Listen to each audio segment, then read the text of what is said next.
went underneath and capped it. Yeah. Okay. The only thing I fucked up was, well, I ended up drilling a hole later, but it wasn't big enough.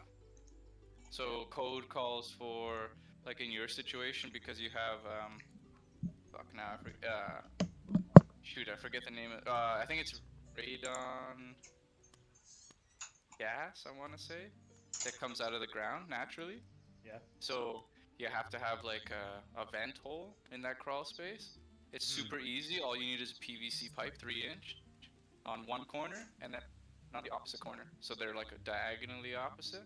Yeah. And then you have an inlet and an outlet, and you can just put chicken wire or whatever on a cap, Yeah. and then you're good for critters. But then you get the airflow, right? Yeah. Yeah. Just something to keep airflow vented.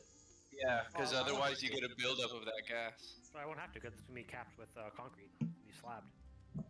No, it goes through the slab. Oh yeah. Alright, can you hear me? Yeah. we Yeah, hear I you. hear you. Alright, I finally got everything, all my ducks in a row. Got the stream going now. Got my food cooked, ready to go. Got my drink, get a snack. Alright. Beauty. Give me a minute. I'm gonna grab some and drink, and then I'll be back. Fuck yeah. Hey, so Zephia was just asking Christy because I wanted to actually get her real name. So, what's your actual name? Oh, so you don't have to keep calling me Zeffy. Well, actually, your real name's in the roll 20. Yeah, technically it is. What is it? My first name's Gregory. Gregory? I call him by his middle name. Yeah, What's your middle name? Alan. Alan? Yep. So do you prefer Gregory or Greg or Alan? Well, we go by Alan because I'm named right after my dad, but it's more because to prevent confusion when me and him are in the same room. Okay, so Alan it is. Well, Alan, I'm Christian. Pleasure to meet you after one campaign together. Officially, I will add. You're lasting. I legitimately think, yeah, I was there for every bit of that campaign. You were, man, from day one. Unbelievable, man. I almost Oh, had a hey, drink. so listen, Alan, I wanted to ask you for a favor because I've been watching the streams and I think that they're absolutely incredible. I have absolutely nothing negative to say about it. I'm thrilled. The only slight issue I was having was just with the audio and only with Stoked. So I was wondering if on Discord maybe you could bump his volume up just for the stream, just so it might be easier for viewers to hear him. I bumped it up from 50 to 76 because there's been a couple times where he was like busted my eardrums. Okay. Yeah. One thing I noticed, I sound so weird on stream. Well, welcome to stream, Christy, because I sound weird on here too. I know. I've listened to myself. Oh, me too, man. It's just I think it's just weird when you hear yourself. It's a trip. I don't sound like myself. I didn't either. Believe me, I was fucking beating myself up because like I'm just trying to go with the flow and improv for a lot of it because I can only do so much for prep. And there I am, and I'm like, I'm like, oh god, Chris, like, fucking clean it up there, pal. Wait till we get But Ghost. that's why it's so nice, because you don't actually know, right? Yeah. I still don't know where I got that iron pot. At least it's getting some use. I love how that was brought up too, because I'm like rewatching the session on Twitch, and it's just like, how in God's name did she get this pot? I don't know. I think iron pot is like some type of marijuana. It's not an actual pot for cooking. I don't know. Or like the iron lung, they give you iron pot. I just took it as iron pot. No, I know. Yeah, it's all good. Yeah, it's super convenient having this Twitch session like recorded. We gotta set it up and put it on YouTube, man. I'm telling you, because I'm probably gonna go to YouTube and go type in how to get the Twitch stream to go to YouTube. Yeah, we should. If I'm not too busy on the weekend and you have some free time, man, we should try to set something up where we can organize a channel and call it Tabletop Productions and start uploading from Twitch there. I think that would be awesome. Mm, You still have access to the first and second session? for now. Well, it only has. I just looked it up. It only has 3 steps. You have to enable videos on Twitch and link your YouTube and Twitch accounts, and then you can transfer videos from Twitch to YouTube. Okay. Perfect. Well, you know what, Alan, let's take care of it on the weekend, man. If you're not busy and I'm available, I'll give you a shout. And Well, this see if we can weekend, Saturday, I'll be heading with my brother to go back to where she's at, and then heading back Sunday to bring a truckload plus her vehicle down here. That's right, you guys are in the middle of moving. Yep. Still working Well, on it. I'll see if I can catch you either before or afterwards, because I think it would be really nice, man. Just sweet to get it on YouTube. And it's Well- super convenient, man, having these things, because like I go back and watch them, and it's like helps with my recap. I can take notes off of it. It's awesome, man. Well, if anything, I can at least get these first 2 parts on the channel I have now, so we don't end up losing it. At least, yeah, let's do that. That sounds like a great idea. Hell, I don't use the channel. Hell, I could probably go ahead and rename the damn thing. Actually, I don't know if I Yeah, don't. man. I don't know if I can do that or not, but I'll have to check. You can. I can. Okay.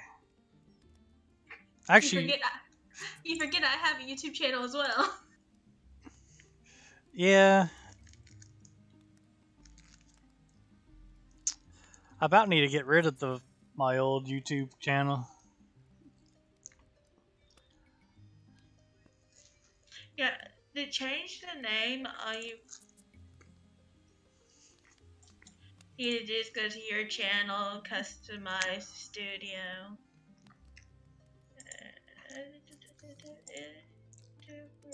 Is it up to the dashboard?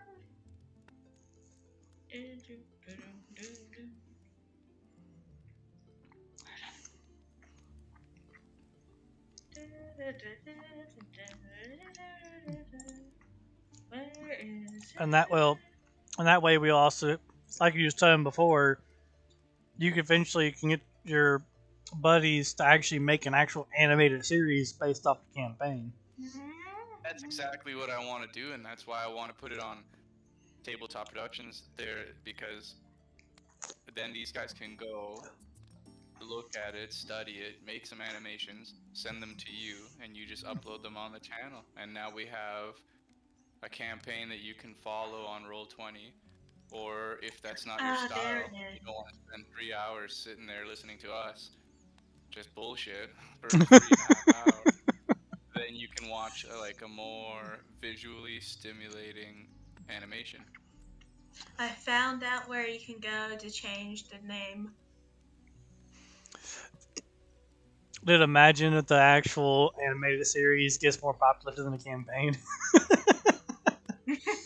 Well, yeah, I mean, that would be really cool and really fun, very neat, and I think that it would be sweet because the campaign itself writes the story for the animation. So, give or take a couple of, I don't know, leaps to the left and to the right might not be the exact same thing that's happening in game, but still more or less the same story, and that's what's important.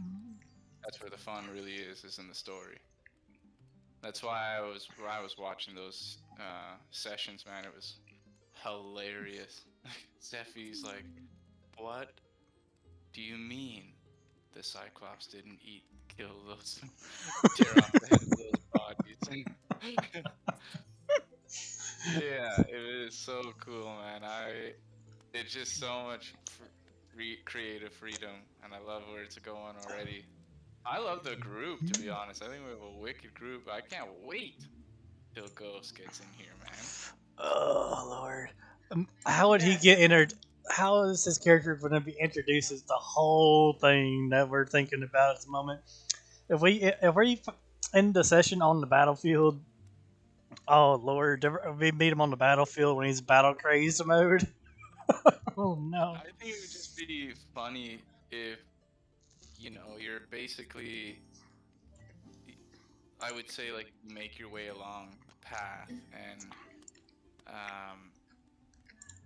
maybe you take out a creature, and as you slay the creature, you notice an older, naked man with no weapons lying in the wet grass, shivering.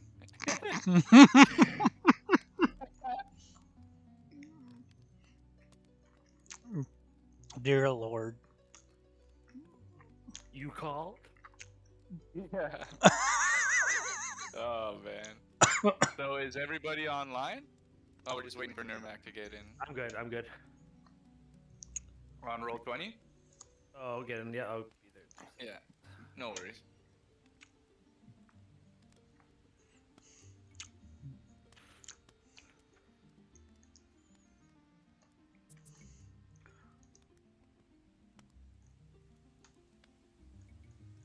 Alright.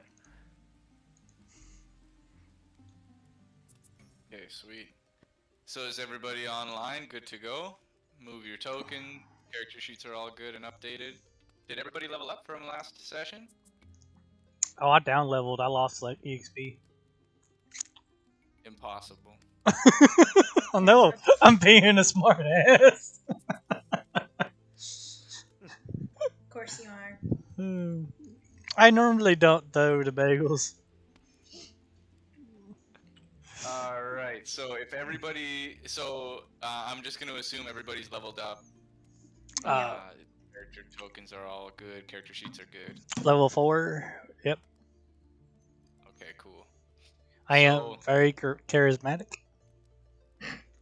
For a quick little recap, your last long rest took place on the high road, about a day's journey from the capital city, Neverwinter. After fighting off a large brown bear, you set up camp for the night. Waking up the following morning, you continued along the high road, heading south along the Sword Coast. You encountered an area that was drawn to you by the strong smell of blood in the air. Nurmak and Zephi were the ones to pick up this scent. They informed Violet, who, our stealthy rogue, decided to investigate and scout up ahead.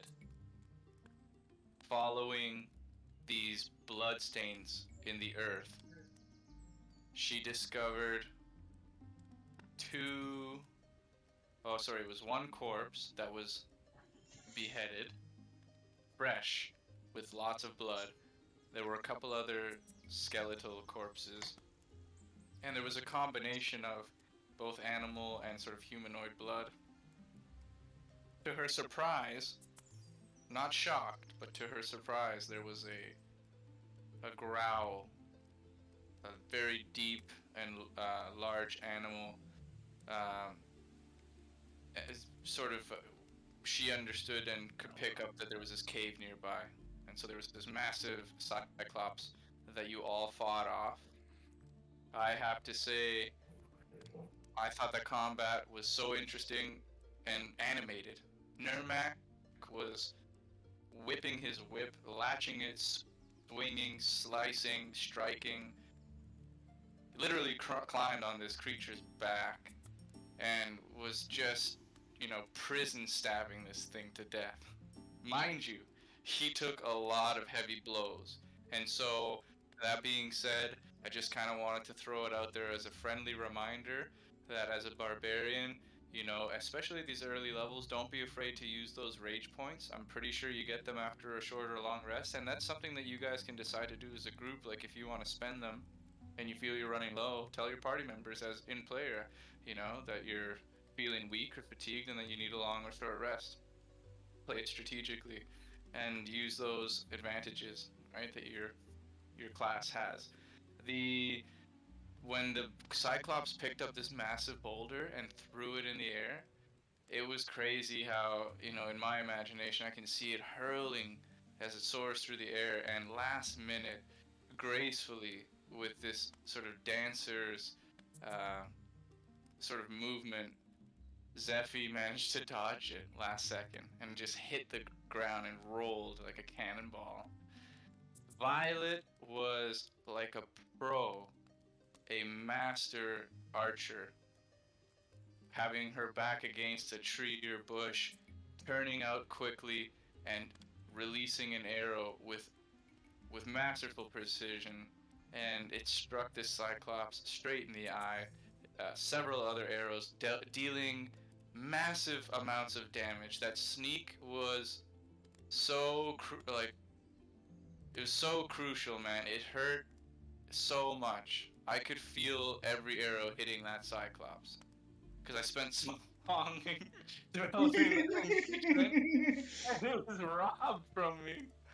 So that was a great fight, and that was a challenge rating like 5 or 6. So, you know, kudos to the party for that. And I'm making it run in fear as well.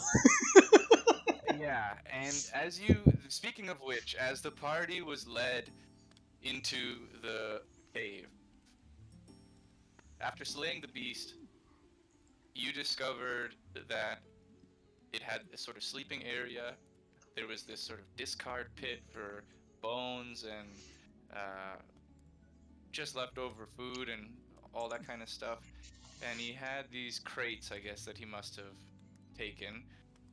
And you could sort of, I think it was Nirmak who rummaged through the crates, found a bunch of odds and ends, some food, coin, and a very interesting book that he had in fact spent his downtime while he was on watch reading.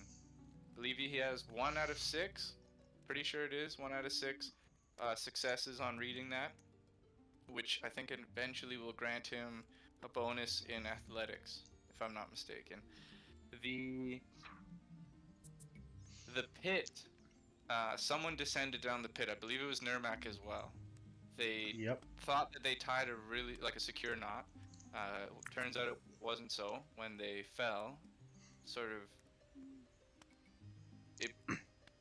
they discovered that the pit was fairly deep and that the bones were stacked so high that it actually cushioned the blow of the fall a little bit. But within this huge pile and this huge mess of bones, Nirmak uncovered an unidentified scimitar. And from what I can recall, it had very intricate scribings on it, something that wasn't a language that he understood. I believe Violet and Zephy worked together, dropping another lifeline for him. Nirmak was able to climb out, and during Zephy's watch, she found herself a nice sturdy flat surface where she quickly organized herself for alchemy, the practice of alchemy, and she busted out her herbalism kit. She was focused, she was prepared, and within this cave, no longer any threat of any animal or creature of any kind. She was able to hone her skills and produce 2 or 3, I can't remember exactly. It was 2. Stamina potion. It was 2 stamina potions. So after her watch, she woke up Violet, who stayed very vigilant during her watch. I don't think there was anything that you did in particular during your downtime. She made a con save to not fall asleep from boredom. That's right. and she stayed vigilant. And as so, we're gonna continue here you take, um, as you're taking your watch, as your watch is sort of coming to an end, Violet. The pattering and pitter patter of rain is heard against the stone, the outer shell of the cave. And the logs that Nurmak, I believe, barricaded the entrance with, um, you can sort of feel a fresh, cool breeze in this early morning through the forest. When you take this fresh breath, this breath of fresh air, you can hear the odd sound of the small critters that are awake among the branches of the trees in this early morning. Some morning light peers through the cracks of these logs, and a light stream of water is heard rushing and splashing as it runs off the cave entrance, seeing almost like a baby waterfall. A songbird whistles and chirps, filling you with a peaceful feeling among the forest, in spite of the headless corpses, which shoots a chilling feeling into your veins, that there is still a very real danger while adventuring. You're all awake, and what would you like to do? Is there anything more you'd like to do in this cave, or are you guys going to be making your way out? As we rise and we kind of stand up and huddle together, I'm gonna pull out the map of the area that I found. You brilliant bastard. Is it damaged And at all? it was just a map of the It area. was a crude map. I remember it was a very crude map. So, Route map of the area. yeah. Hmm. Okay. Interestingly enough, can I get an investigation check from you, Nurmak?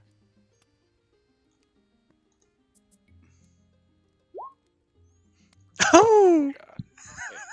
So there's Why some do you that ask? this yeah, there's this that the map is not in the best condition. And so it's been covered with dirt, blood, and who knows what, just stained. So there's something on the map that at first glance might seem like dirt, but as you take a closer look, you notice that it's actually been inked in. And it's very, very small, but if you sort of pay and focus, pay close attention and focus, you make out a small shape of a hexagon, and there's a skull drawn on the inside.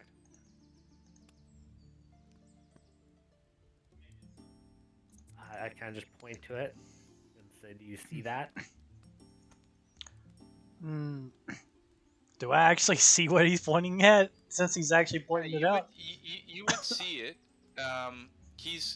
When it's he rolled investigation to actually notice it. So once he notices it, it's very easy for someone else to identify it. But Zephy, you recognize this because you found a very particular coin in the stack of hay that was also the same shape with a skull on the other side. It had some special words written on it. Remember to live and remember you die.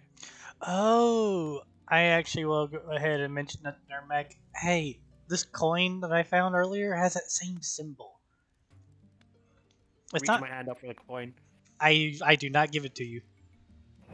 Pulls away. Smart Pulls away choice. quickly. Now, Nurmak, with your investigation check, the map has been it's faded out over time. So you imagine you're looking at this map and you can see the path and the trees, maybe some rivers, the ocean, like a normal. However, a big chunk of it is just sort of faded away, and all that's left is this one tiny little marker, this location that matches the coin and the symbol on the coin. Now, given that you have a sort of landmark on this map, you now have a general direction for where that marker is on the map. It Okay. is in your direction south, but it's beyond Phandalin, it's beyond Daggerford, and it's slightly to the east. Okay. So very far down south, according to your an educated guess, especially as to how much you guys have been traveling so far and how much ground you've covered with that time. It's safe for you to assume, Nurmak, that would be about a week's journey straight south, and probably a few more days to the east to arrive at that Okay. location. Okay. Hmm. It's past our initial waypoint. Oh, I see what you're saying. So you guys are currently on the Giledas contract, and Giledas is actually more south than your marker, your location for that skull. But we It's have to even go more east. south. But we have to go east to get to the skull, where we'd have to just keep going south. South to get to Giledas, correct. Yeah. Okay. Correct. Yeah. Okay. I kind of infer that to them, let them know that that is where the coin might have came from. And is there anything else on this map I could look at, like paths or shortcuts or dangers or warnings or anything like that? Fortunately, the map where anything crucial like that has actually been wiped off. You can see parts of Phandalin and basically Axholm. Like you're limited to that map. Do you guys remember when I switched maps last game and showed you how far you could Yeah. travel? Yeah. Yeah, your map is pretty much up to there, and then where it starts to just fade and disappear is beyond that map in roll 20. It's just to the south of that, so you All have right. no idea what's south of that. But you, ironically enough, you have a location that's even further south, so you're missing like the middle. I kind of got an idea. What's the idea? I wonder if the rest of the map is in like a type of ink that you can't see unless you heat it up. Because if You it's, just throw the map into the fire. I don't let you throw it into the fire. Oh, I toss it. I toss it to throw it into the fire. Well, Okay, I want a sleight of hand check from Zephy oh to god. catch Oh it. no! Oh no! Oh no! Oh no! Fuck me, dude. 14. You successfully caught it. Alright. I'm just going to, like, Put it to heat. I didn't say burn it. I said to heat it up. Like, actually have it near the fire where it heats the paper up, but it doesn't actually burn it. I just stand there staring at you. Okay. Well, I go up and hold it up close to the fire just to get it to heat up to see if there was any type of weird ink that was not Okay. visible. As you hold this map up close to the flames for several minutes, nothing seems to happen. However, just as you begin to think nothing's going to happen, a small marking appears on the map, and then another one, and another one. Nurmak, you don't know the language, but you were the first to find this weapon. These inscriptions that have appeared on the map are identical to the inscriptions that are embedded in your scimitar. Well, in the scimitar that you found. What type I want to of... know who else is reading it, because because I know Nurmak doesn't actually know the language. What language is it? Well, I guess if I see it, I'm gonna pull the sword scimitar out and hold it in front of it so that it's noticeable to all. Okay, so Alright. now that it's noticeable to all, I believe... Nope, Zephy doesn't know the language. What language is it? We're gonna find out here. Yeah, I think That's what I Violet is said. the only one that can read it. I know it's like 6 different languages. So, Violet, it's written in Thieves' Cant. And as Nurmak holds up this blade and you see the inscriptions in it, and then you match them with the ones that are on the map. They're completely identical. And in Thieves' Cant, it's not. Thieves' Cant is a very weird language. It's sort of encoded, so it's not written or something that you can translate into Common. But because you understand the language, you understand that these inscriptions are a name, and the name for you, I'm gonna find out for you. Let's find out. Oh my god, that's way down. You got that's so far down. Oh lord.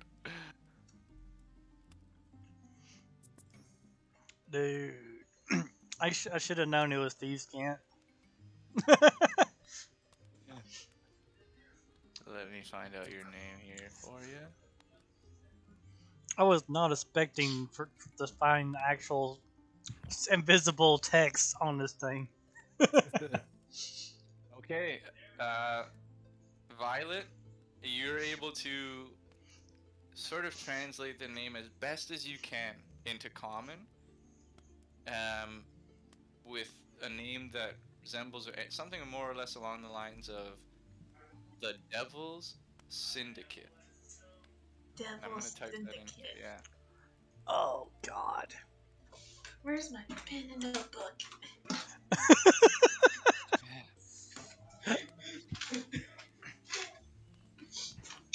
All right.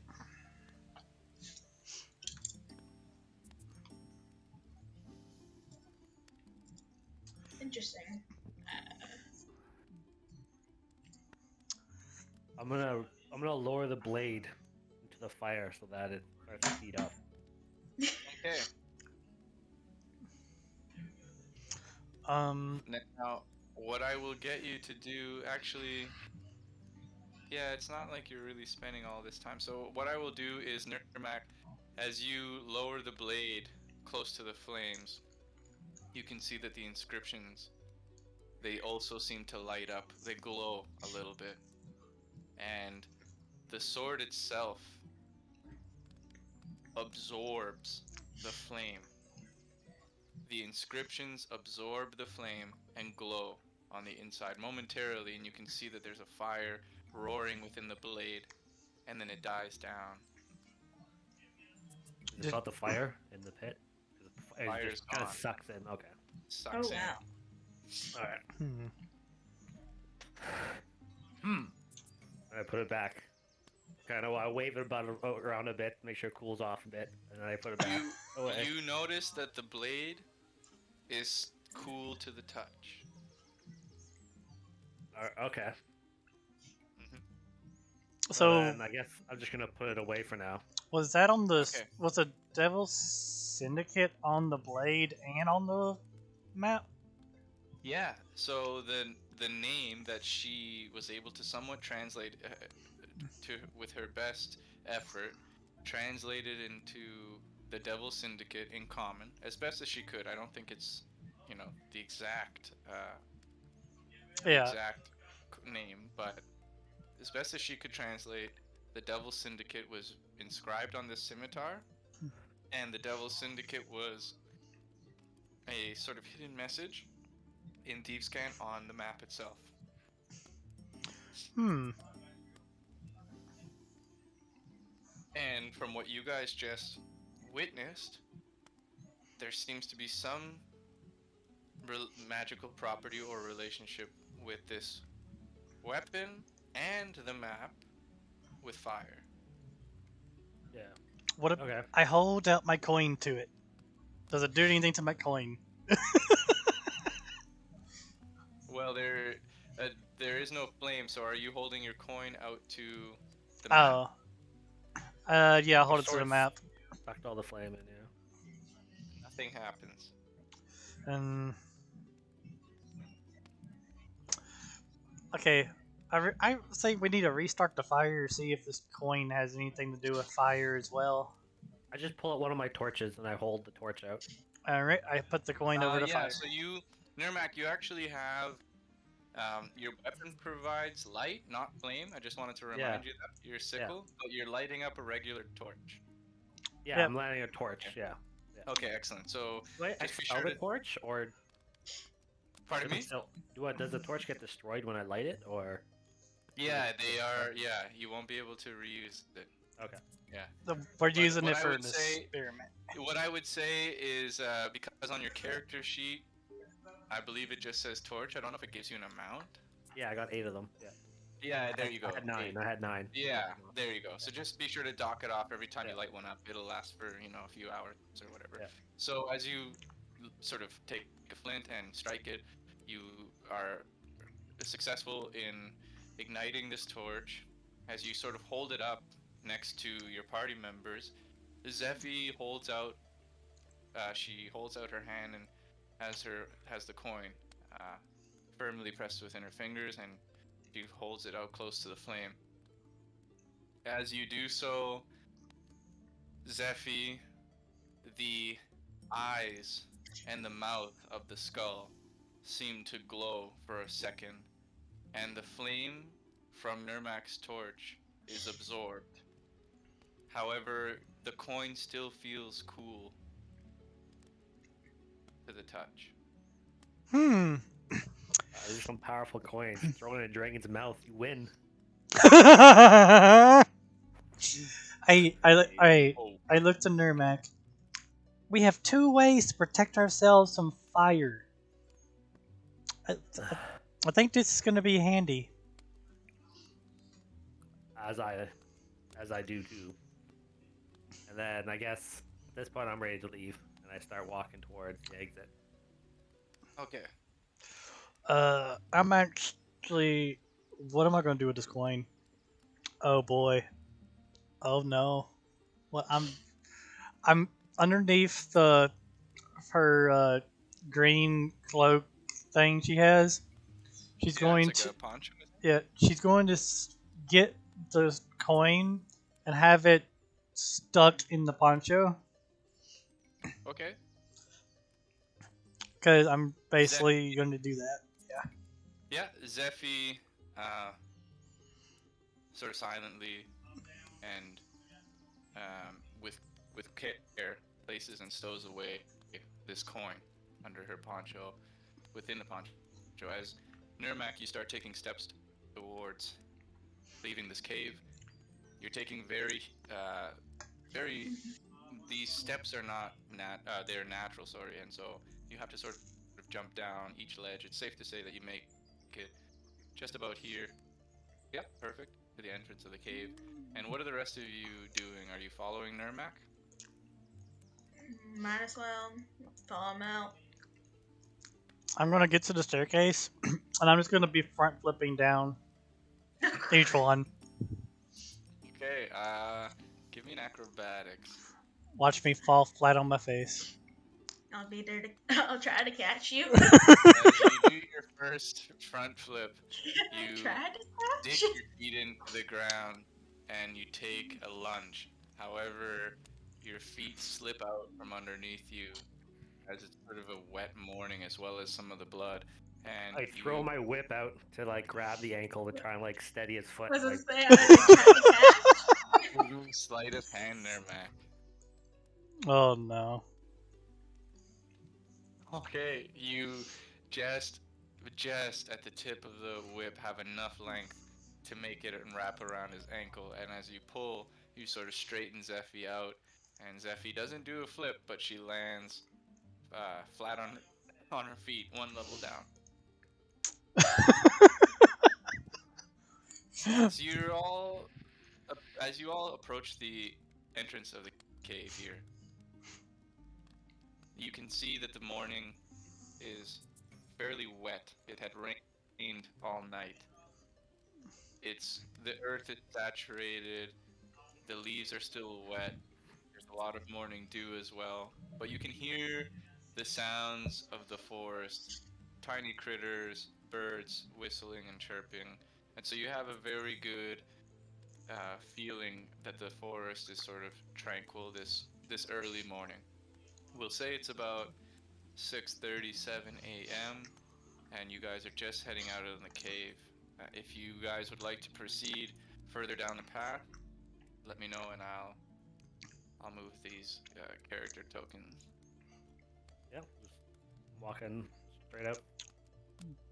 I want to look Where at these is- trees and see if there's any potential ingredients on the trees. Okay, perfect. I'm gonna grab you guys and move you out.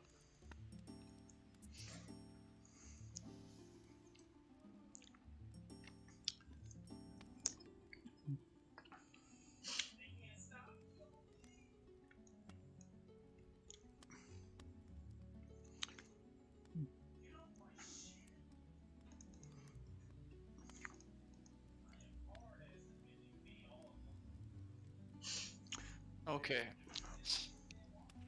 Searching for potential ingredients. Can I get a survival check, please? 13. 15. Okay, let's see what you get.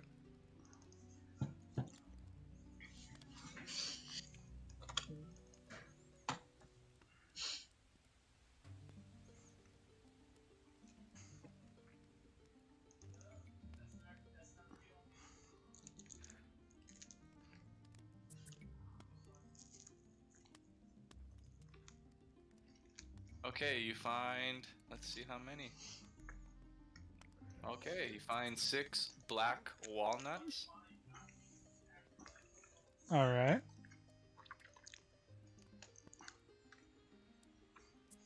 and 4 acorns. Just some foraged food you managed to scavenge. And you said one walnut? 6 black walnuts, Okay. 4 acorns. 4 acorns. Okay. Yeah. I'll find something I can do with those. Okay, can I get a perception check from the group, please? All right. Hey, how do I roll so bad? I will say, Zephy, you're sort of overwhelmed with the smell of blood. It's a little bit more pungent now, with all the wet conditions. Nurmak and Violet, not only can you can hear a soft, really faintly, a very soft rushing of water. You have enough adventuring experience that you recognize this soft rushing of water to be a nearby river. As you take a sort of smell, like a deep breath of fresh air, you can smell clean water. Now you know that it's to the south and to the east of here.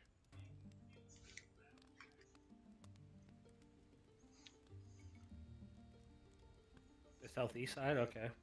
Yeah. Okay, because we came in from a long trail heading south. Yeah. Exactly. So this is just a little sort of side path, an appendage, if you will. So this was basically to the east. So So pretty much recognizing this whole area, I'm just going to walk out back towards the main trail so that we can continue heading down towards Okay. the direction we want to go. Okay. So let me switch you guys over back. Yeah, you're absolutely right. There was the main high road is where you guys were, which was just about. Yeah, because you guys just came from this area. Yeah. Yeah, and you know that further down to the south here is the sound of where this river is heard, and you can smell the fresh, clean water as well. Pretty sure I can smell it by now. We're no longer near the blood. I'd say it's safe to assume that you could smell it by now as well. Can I get another perception check from the group, please? Hey, what the hell? Okay, so as you guys are sort of making your way along the path, just to the west here, right behind a tree, you can hear a small branch snap, catches your attention. You can see a deer just grazing in the grass. Oh, it's back again. Can I try to shoot it again? Go for it. Are you steady aiming this time? Never mind. Okay. Violet hears this twig snap. She loads an arrow into her bow. She draws back. She releases it. It hits, dealing 8 points of piercing damage. You nail the deer right in the heart, and it falls lifeless. Time to go skin a deer. So that was +8. She heals it. Yeah, she healed the deer with an arrow. There's a character that can do that, actually. Who is going to skin this deer? Well, I have proficiency survival, which I think that's what you use to skin a deer. Absolutely, yeah. If you want, you can approach the deer carcass and give me a survival check. I'm gonna walk up with her and stand over her shoulder to give her support with my. Did I give support my survival as well somehow? I rolled a 23. By helping her like that in her Mac, you give her advantage, so you can re-roll with advantage, Violet. Or just re-roll one more time. We could take the higher of the two. In case you get a nat 20 or something. No. Okay. So with the 23, you have a lot of experience in this. So there is a slight downhill headed south. And so you sort of turn, you grab the front legs, you pull it to the side so that its belly is facing and back legs are facing downhill. You cut around the anus, you slice up the belly, careful not to nick the stomach, and you, with a saw-like motion, cut right through the rib cage, and you spread this whole thing open.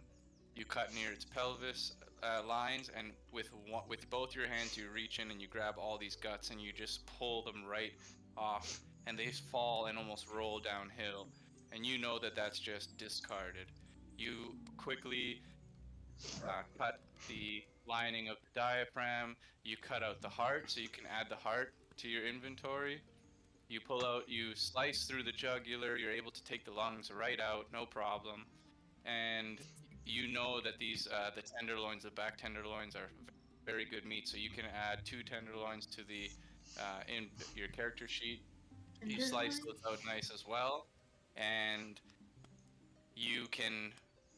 I think it would be well. You have Nurmak, so it's up to you if you want to chop this down, or skin it here, or just save it in chunks. So it's completely up to you. But regardless, you can just say that you have deer venison, and I'll give you 9 pieces. How to spell?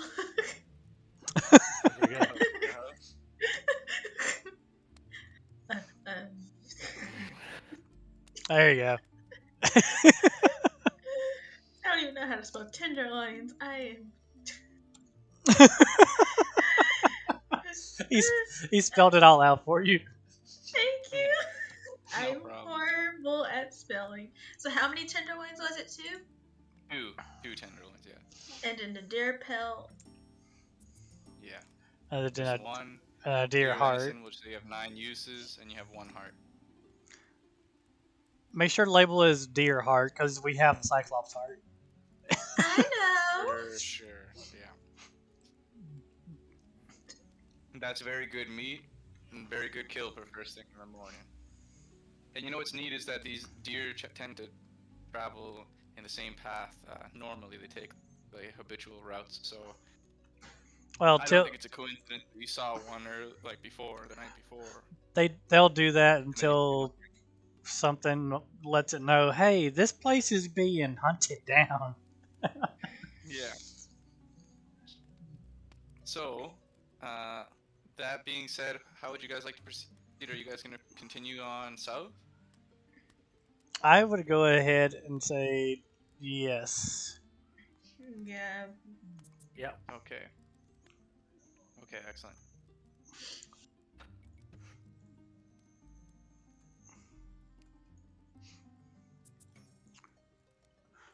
Oh, I've never seen this before.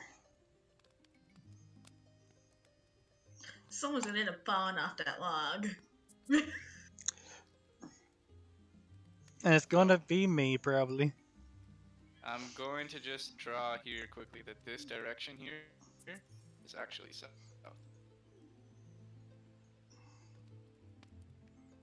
Alright. To approach this area, you approach the river. The sounds of the rapids, they grow stronger, and you can see the mist kick up from the riverbank. You can see a wooden bridge. It seems to have been a tree that was felled and carved down to be a sort of flat, smoother surface. And you can see that this wooden bridge sort of crosses over the rapids. As you sort of peer into the water, the odd fish splashes out from the river's surface. Can I get another perception check from the group, please? I rolled lower! I have a +7 perception. Well, Zephy, you seem to be more focused, perhaps distracted on the wildlife this early morning. Maybe scavenging and foraging. Oh, yeah. You Well, two are drawn a little bit as well, Nurmak, but your focus is clear enough. And Violet, you are sharp. You know that there's still danger on the road, and so you're always vigilant. You're always observing. I'll say that. I just kind of Something. start Yeah, walking go ahead. forward, start walking down, but looking at the water, Perfect. thinking that I'm gonna Perfect. jump in there to take a bath. Okay. As you approach the riverbank, you and Violet, something rustles in the bush nearby. Right over here. since I don't And notice that. you smell a very foul odor in the air. Oh, boy. It's something completely unfamiliar to you both. But peering carefully, you can make out a large creature. It's back, almost blending in with the foliage and the shrubs in color and texture. However, I'm going to say I'd like to get a history check or a survival check, whichever you prefer, from Violet and from Nurmak. Oh, while they're doing that, can Okay, I so be looking inside the water to see if there's any plants down there? absolutely give me a survival check. Actually, you know what? For that, I'd say give me an investigation check, because you know what you're looking for. Okay. The current is too harsh to see within the water.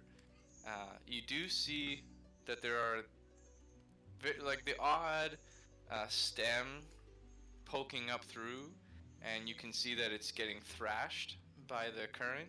It's not dislodged or anything, but you do make out that there are a lot of fish. As you sort of peer into the water, you're noticing more and more. Hmm. With with an 18 and a 14, Nurmak and Violet,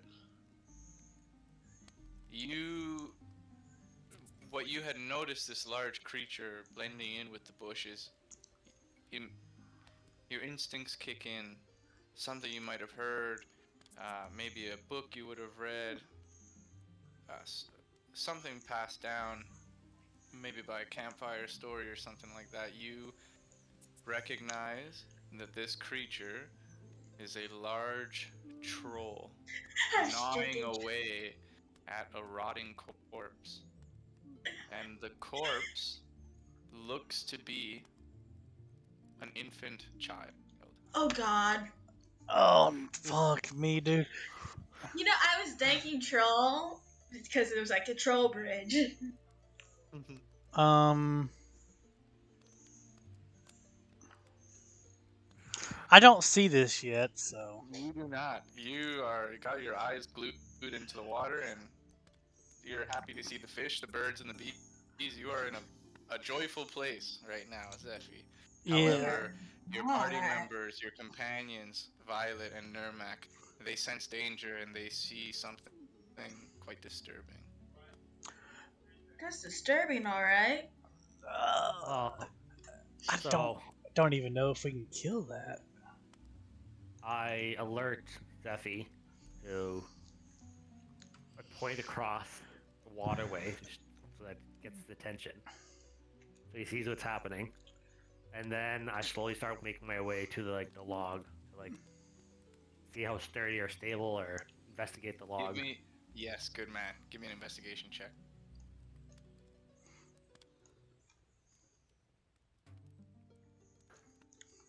Okay, Nermac, you peer, you observe, you inspect the log. Appearances, you can see that it's a lot of growth has overtaken the structural integrity of this log. And you press your foot on it, immediately you hear a crack, you can feel the bark sinking in, it's really soft. Your instincts tell you it is not sturdy, might be one at a time, but even that is a risk. I take out my whip and I start slashing it in front of me, trying to get the troll's attention, calling it towards me. Oh God. Give me a weapon attack with your whip.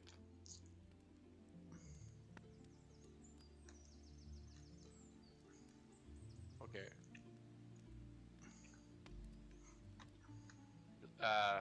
Nermac, you take out your whip. You, with a flick of your wrist, you loosen up. It uncoils. You reach back. You launch it forward as it strikes several areas of this log. I'm not trying to hit the log. I'm trying to hit the air around the log. I'm just Air trying to front. crack it. Right. Okay. All in the Right. To get its troll's attention. attention. Yeah. You immediately you hear this grunt, and it turns. You can see just a rustling of bushes, and this massive troll. Before I go with this, am I pretty certain that if the troll fell in this water, it wouldn't just stand up and keep going? It would get washed away from this. Is very strong. All that deep, I think the troll would be able to stand in it, but I don't know if it would withstand the current. I don't think. Yeah, yeah, it wouldn't just be it would have trouble with it. It would cause problems. Yeah, I mean, you might be submerged if you fell into the river. Yeah. As would your party members, but the troll is much larger than you, so I don't think it would be fully submerged, and so at that it would have to fight off the current.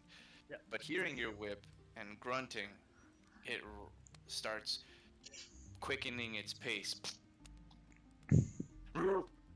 Comes out, stands at the front of this bridge, and its arms are very long. They're very dangly. They're well below its knees. Razor sharp claws. Very nasty, unkept hair, and its jet stench is foul, putrid. However, it's got blood dripping from its. So it's got this underbite and these huge tusks and gnarly teeth. Blood dripping from its lower jaw. In one of its claws, you notice the arm of an infant child completely ripped off, and it's just clutched into one of its talons. However, it almost. You know what? I need to get a perception check from you, Nermac. Sorry, give me an insight check, pal. Insight. Insight? Yeah. Okay. You know that this troll is smirking at you, and it has not crossed the bridge. It's standing at the other end, and it smirks. Oh. I throw my whip just in front of its face again and slap it. Give me an intimidation check. Can I actually give him advantage since I'm proficient in intimidation? You can give him advantage as you. I would say, how do you want to do it? Because I was just imagining like pulling out an instrument and sort of Oh backing no! up his whipping sound with another sound. Oh, now while he's doing the whip, I'm going to scream at it and say, "You are so weak. You will have no chance in hell." As you attempt, let me just check something here for the troll.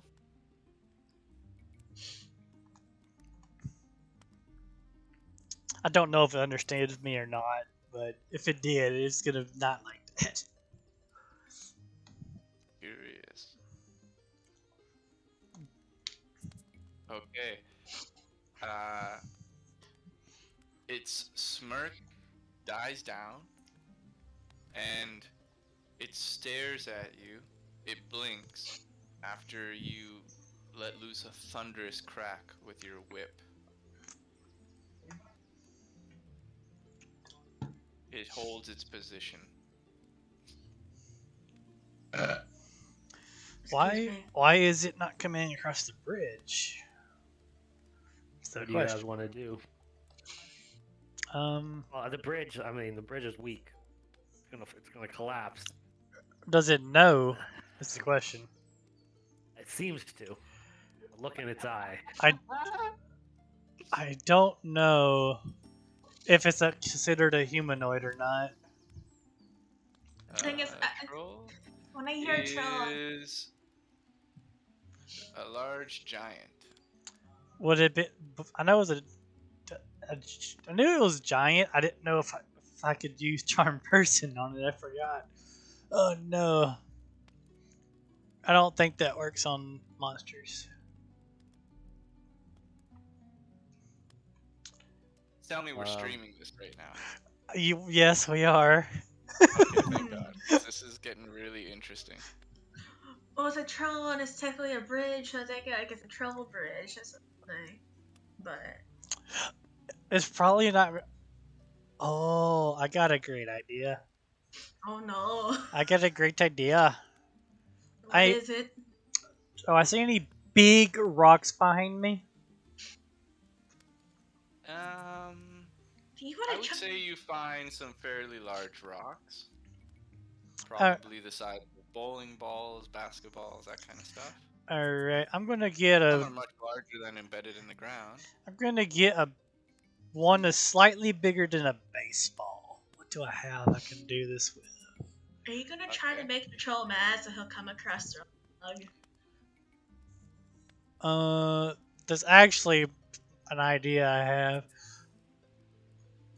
Oh, as I do that, I'm going to step back this way. I'm going to have my quarterstaff out like a bat, and you see that me hold this rock.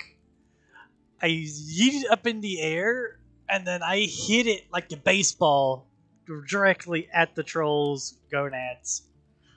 At the time, another crack of the whip in front of his face at the same time. I'm aiming to hit that rock right into his gonads. Zeffy, give me a dexterity check. Oh no. A 10. Do I hit the rock? You just hit the rock. That is hilarious. Does it hit it in the gonads? Let's find out. It hits it in the gonads. And you got, yeah, because of the crack of the whip, you bastard. Okay, let's see here.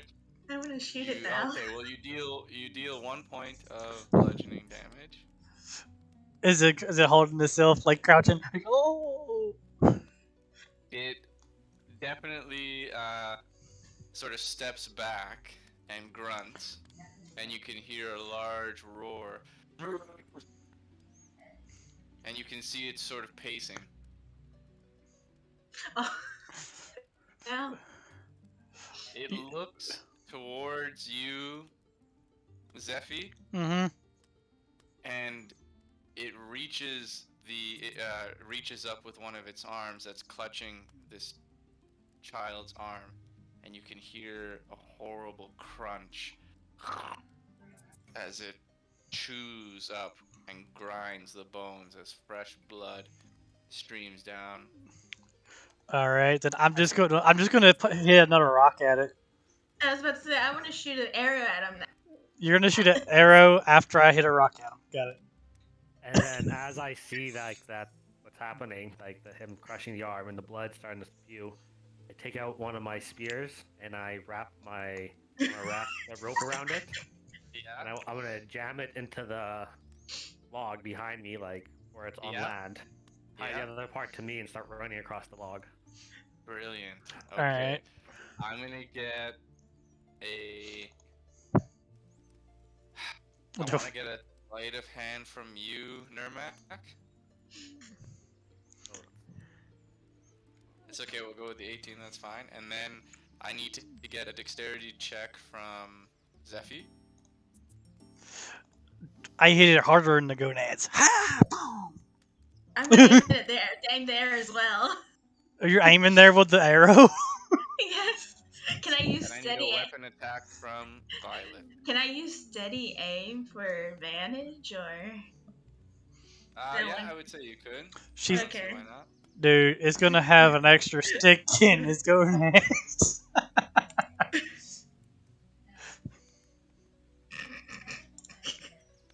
Okay, let's see here. You pierce the troll right in the shoulder. You deal 6 points. Oh, Piercing, but because you had advantage. Oh, I you wanted to get shoot him in the the sneak. gonads. Oh, you're aiming for its gonads? that's No, what I she think just that- she I think was. it's sort of pacing, so it landed right in its shoulder. But I need that sneak damage from you, Violet. Oh, a sneak.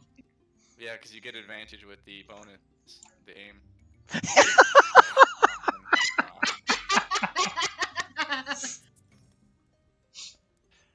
All right, and then Nermac, you're running forward. Yeah, I'm running across the bridge. I'm tied in. Yeah, you can move up to what 30 is your movement. Yeah. So you can move up to 30. Oh no, 25 is my movement. No, I think you have 30. Oh yeah, 30 now. Yeah, went up. Yeah, you're no longer a dwarf, mate. All right. As you do so, can I get a dexterity saving throw? Okay, Nermac, the bridge doesn't collapse. However, your foot goes straight through rotted bark and wood, and you are now lodged and stuck in this this sort of section of the log, seeing like being hit by an arrow and having you made the troll draw blood, its own blood, and you made me bleed my own blood, and nobody makes me bleed my own blood. Well, I did. The troll charges forward. Oh no. Oh Oh no. no. Because you are, I would say, restrained right now. Can I fall off? Like, can I just fall off the bridge on purpose? It's almost like your leg is pinned. You're stuck. You have to try to pull yourself up. So Technically, you're restrained right now. So what that means is that your speed is now 0. Any attack rolls against you have advantage, and you have disadvantage on your attack rolls, and you will also have disadvantage on dexterity saving throws. But now, what I will say though is that there are several ways to try to get out of here. So during your turn, because we're gonna get everybody to roll for initiative right now. So let's go ahead and do that. did it step on the wood? It did. But it's pretty much on the other side still. Oh. Exactly. I'm just in the shittiest spot right You're in the shitty spot. Natural 20. Nice. Hug my rope.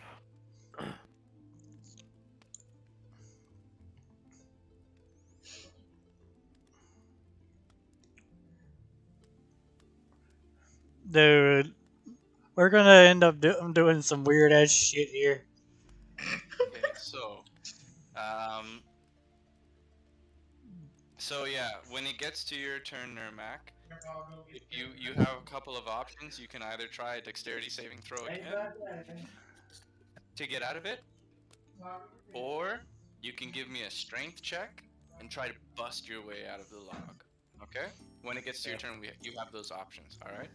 Yeah. So this troll comes charging just before it reaches melee range with you, Nermac. Zephy, it's your turn. You get to react. Alright. I will go ahead, Dissonant Whispers level 2. With that usual screeching melody that I send in his ears. Okay? And only it can hear it, because I'm not hurting my allies with it.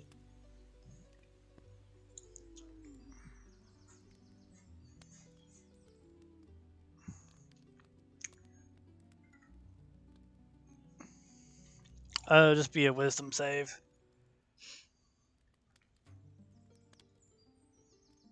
Oh, a natural 20 is it?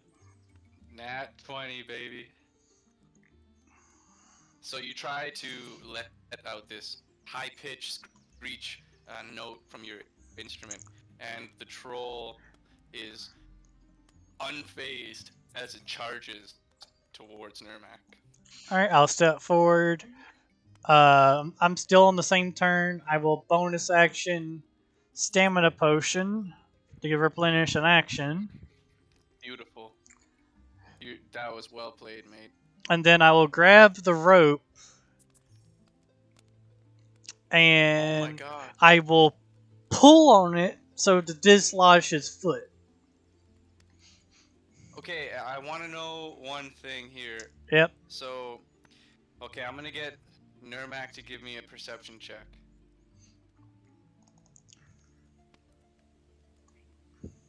Okay, Nermac, this troll is charging at you right now. It's so close. It's about to strike at you, but you feel this tug on the rope. And I just want to know, are you going to pull on it as well? Or are you just going to let your partner pull and try to dislodge you? Well, I'm gonna pull back with the rope. Yeah, trying to pull myself out of the hole. Okay, so then what I would like is a strength check from Zephy with advantage. I'm gonna need that. Nope. Ooh. As she pulls on this rope, Nermac, you yourself try to pull as well. And let me just give me 1 second here, guys. Okay, excellent. The rope still stays intact. It doesn't break or anything. But Zephy, you don't have enough strength, and Nermac, you can feel that she's struggling to pull, but it's almost as if you're overpowering her when you pull to give her that leverage to try to get you dislodged. So, unfortunately, her efforts failed. Alright, that'll be my turn for the nat 20 thing. Now we got our actual turn. I am. Let's see here. See.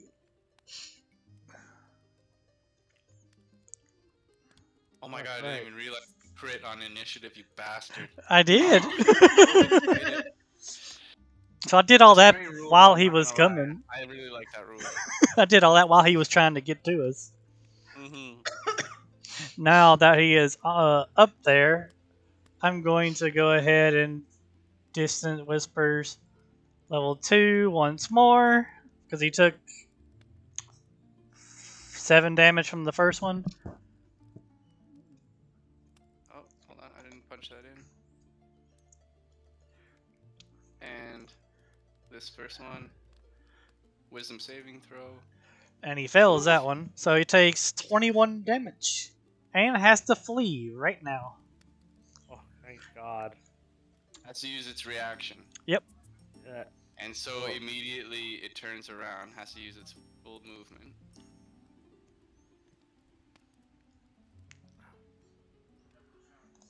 Okay. As it turns around, it's about to strike. It's hovering over Nurmak. He looks up at the last second, and as this creature raises its arms to strike, this horrible high-pitched tune screeches, and Nurmak sort of just almost in fear and in awe of what's happening. The creature covers its ears, shakes its head, turns around, and flees in the other direction. Now, I get a, As also, yeah, oh yeah, you go ahead and do that. do I get attack of opportunity? disadvantage you do.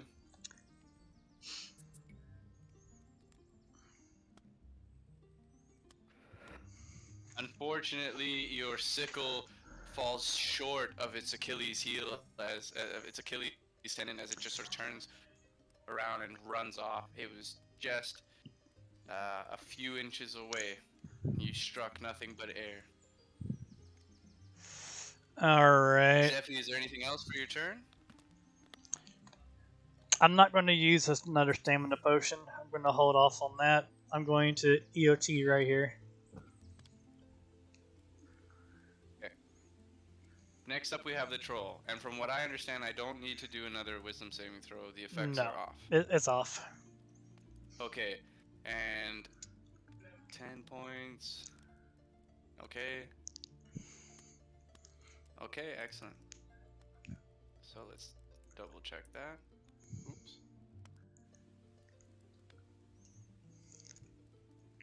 All right. So the troll shaking that off is going to is definitely triggered by your musical note. It's angry, it's pissed off, and in a rage, it's going to turn right around with its claws out and ready, and it's going to strike at you, Nurmak. And because you're lodged, I get... Oops, sorry. Wrong character sheet. There we go. Advantage on my strikes. The troll... 3? Fuck you. 1 with its bite, 2 with its claw. Okay. And your AC is... 16. 16. So the bite Okay. misses you as you seem to be moving around. However, it strikes you with 2 of its claw attacks. It will not. I will go for reducing the claw attack. Well, that's a 20 with a D6. I need to roll a 5. I got a 4. I don't. Nope, he Both still hits. hit. Yeah. So as you try to distract this troll, you can see that it's just focused with rage, and enraged it slices at Nurmak.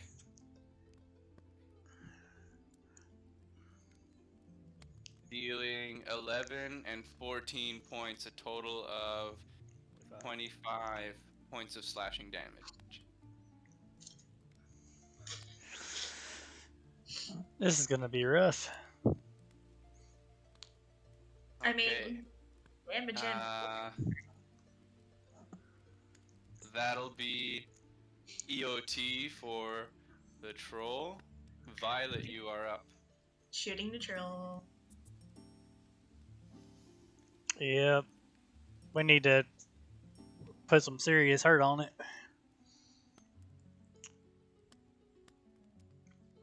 I guess I'll go ahead and use steady aim. So I have Okay, a as you do so, you take a knee, you plant yourself in the ground, you very slickly slide out an arrow from your quiver, you load it into your bow. As you draw back, give me an attack. You let loose, landing, dealing 9 points, 14 points of piercing damage.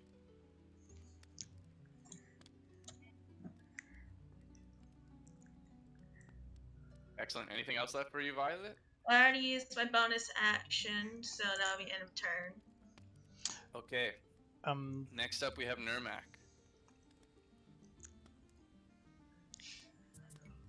So I'm gonna pull out my whip, and with one hand on the sickle, I'm gonna try and cut through the log so that God. it releases me, making me like fall into the water. And at Yeah. the same time, like I might not, like I was just cutting my foot loose and then like jumping into the water pretty much. But at the same time, I'm going to use the whip to try and wrap around the troll's leg as I'm eating Falling. myself over. Okay.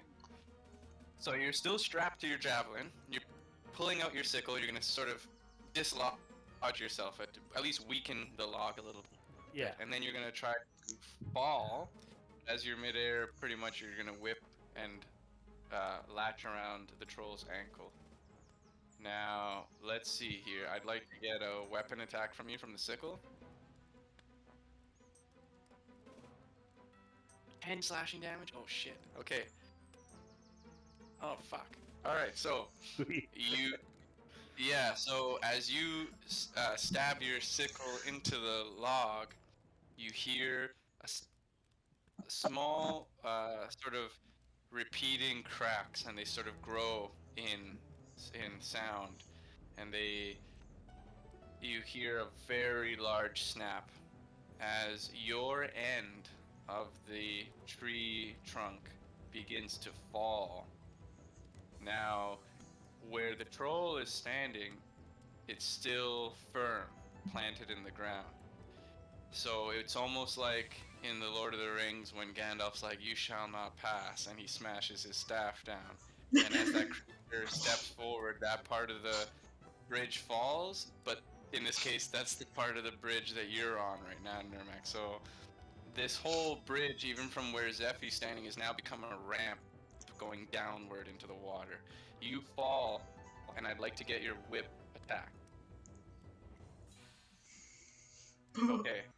The 20 lands. I'm not gonna give you damage for that because it's just latching around. I just wanted to make sure it latched. So you successfully latched around the troll.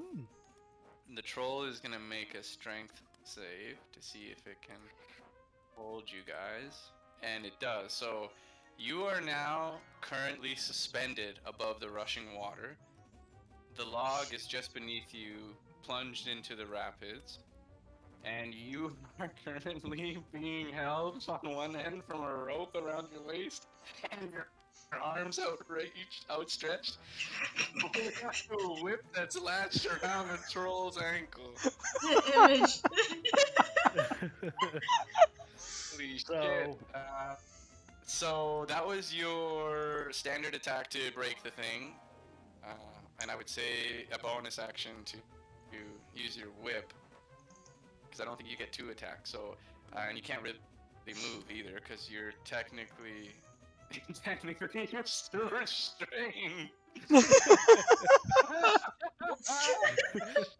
Unless you want to let go of your whip, but that's the only thing I see happen. Yeah. I guess Okay. I'm just holding tight to try and restrain him from moving very much. I don't know. Yeah, exactly, because now technically he himself is directly attached to the javelin with the rope. He's also restrained then kind of too, right? Not really though. No, he can't move away because it would be a strength check to see if you can hold him, and if the rope that's around your waist attached to the javelin will still hold and not break. If the troll decides to run away, either your grip loosens or the hempen rope around your waist breaks. So that's the only thing that I can see happening. So that being said, I would say that you're both sort of restrained. However, you have your voice, and you can call out to your teammates for them to cut the rope, or you can let go of your whip. It seems to be like the scenario here right now. But I can make that choice right away, or am I stuck here? It's still your turn, so to call out is an interaction. I'm gonna tell him to yell cut the and rope. say cut the rope. Yeah. I'm gonna tell him to cut the rope. Okay, Cut you the rope! hear. Yeah, exactly. Zephy, Violet, how do you guys react to hearing your friend being pulled in 2 directions? I've Yell, cut the rope! I've already used my reaction. I can't cut the rope just yet. That's right. It would have Use to your be action. hers. Be Violet, and she can't move because she used her bonus to use steady aim.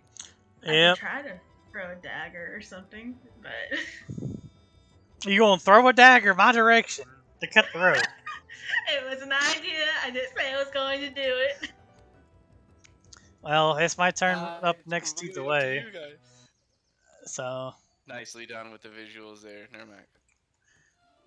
Or whoever the hell drew that. That's good. All right, so, yeah. So, what do you think you're gonna do about it? Do you think you want to try to attempt to shoot an arrow or throw a dagger at the line? I mean, I can try to shoot an arrow. I'd like you to just give me a dexterity check. Dexterity? Actually, you know what? No, just give me an arrow attack. That'll be Okay. fine. Yeah. shit. Okay, you fall short, and now I want a dexterity check. Shit. Yeah. You lose your footing and gonna- fall in the water. No, I'm gonna say that the arrow falls short of the rope. However, it's you don't not take like- 9 piercing. You're gonna take 3 points of piercing damage, Zephy. Fuck. As this arrow just grazes through your poncho, Oh, makes a huge hole. I can't have a and it dex just check to grazes dodge you. it. Pardon me? I can't have a dex check to dodge it. Dexterity saving throw? Yeah, actually, you're right. I think that's fair. Alright, Give me a dexterity. dexterity saving throw. Natural 20. Beautiful. I catch the You arrow. managed Oh, goes at the troll. Can I catch the arrow? Please do. Well, you managed to dodge the arrow. However, the arrow it went through your poncho, and as it did, you hear metal clang on the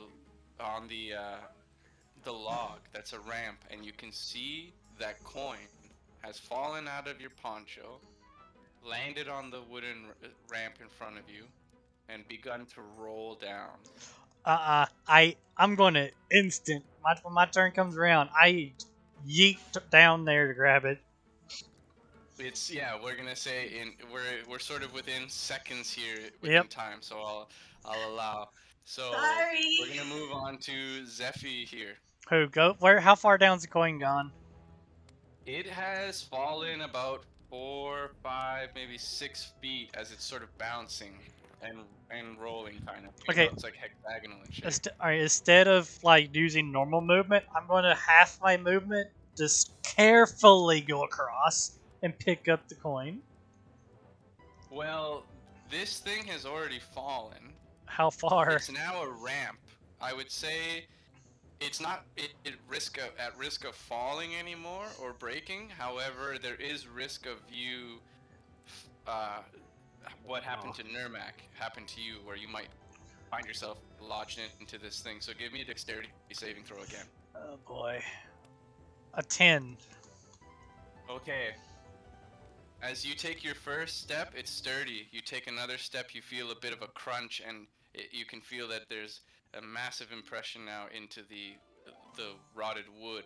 But you have enough sturdy footing, and you don't weigh all that much, and so you're within arm's reach. Can I get a sleight of hand? Oh no. 12. As this coin hits a knot, some sort of gnarly part of the bark, it takes a bounce and a turn for the worse as it's mid-air and about to fall into the rapids. You land just in front of it because you're on a ramp. You reach your hand out and you manage to catch it just in between 2 of your fingers, your index and your middle finger, and your arm is outstretched, outreached, and you have this hexagonal coin flat, sandwiched in between your forefinger and your middle finger, just above the rapids. Okay. You can feel the mist just hitting your face. I will hold on to the coin. Shit. I'm in a bad spot now. Yeah, and I'm gonna have to move you a little bit forward here. Yeah. Is the rope above my head? Yes. Alright, I take the dagger. I saw it away and shing, cut it. So you've used your interaction to grab that coin. I'm using my and then action you for use this. Your action to slice that exactly. So give me a weapon attack. Lord. A 12. You manage, and the 4, you managed to cut clean through the hempen rope. Now, I need to give a strength check from the troll. He manages to hold his ground. Now, and Nermac, you find wait, yourself I have a swinging question. forward. I have a question. Yeah. If it can't actually hold up Nermac, does it somehow fall down into the water? That's what I'm. There's I can't tell you what Oh, would or wouldn't happen. I didn't mean to ask that part. I phrased it wrong. I'm trying to see if it can fail to hold on to Nermac or if it would do something. There's a possibility for sure that it could fail to hold on to Nermac. Attack, ability check, or damage. That's not an ability check, though. I don't think. It is. If it fails to hold on to Nermac, though, he might fall into the water. Shit. I don't do that. Okay. I am going to instead bonus action drink my last stamina potion to have an action, and then I'm going to Dissonant Whispers level 2. Question. Yep. Yeah. I have a master tactics, and it lets me do a help action to aid an ally in attacking a creature. Would I still be able to do that, even though it's not my turn, or? No. It's not a reaction. So, as a bonus action on your turn, when you use the help action to aid an ally in attacking creatures, the target of the attack can be within 30 feet of you rather than within 5 feet of you. Yeah, Okay. that's.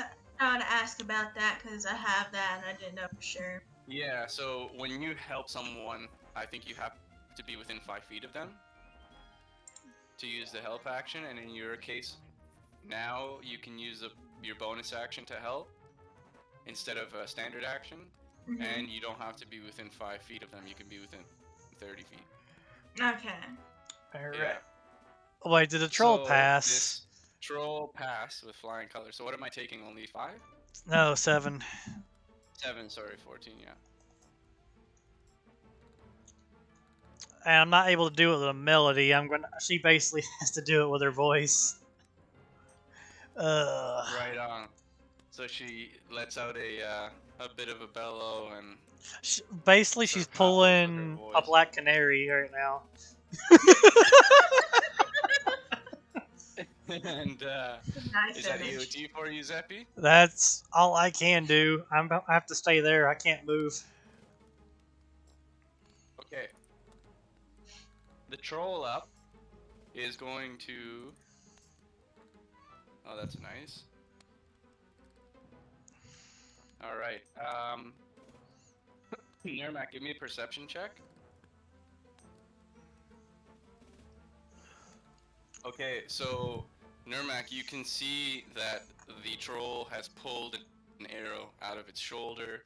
You can see that your whip, where it's latched around its ankle, was once bleeding, and both wounds have, before your very eyes, regenerated and healed up.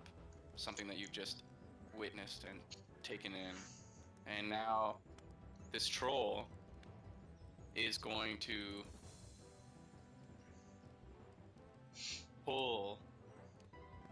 Oh no, you know what? Let me just double check.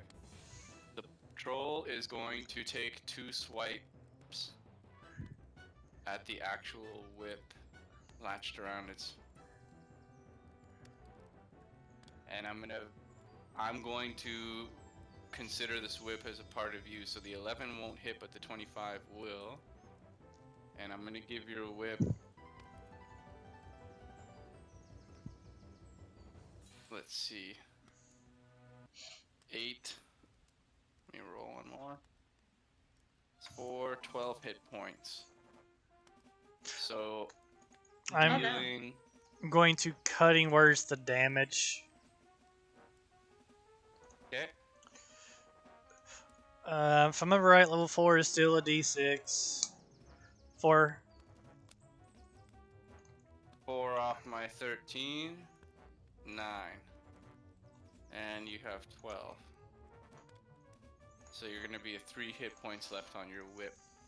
Thank Okay, so yeah, so I will say, Nirmak, that your whip, like it's been braided several times to give it that strength, and several of these threads have been slashed through, and you are clinging by only a few threads left that seem to still be braided with one another, giving you a little bit of strength.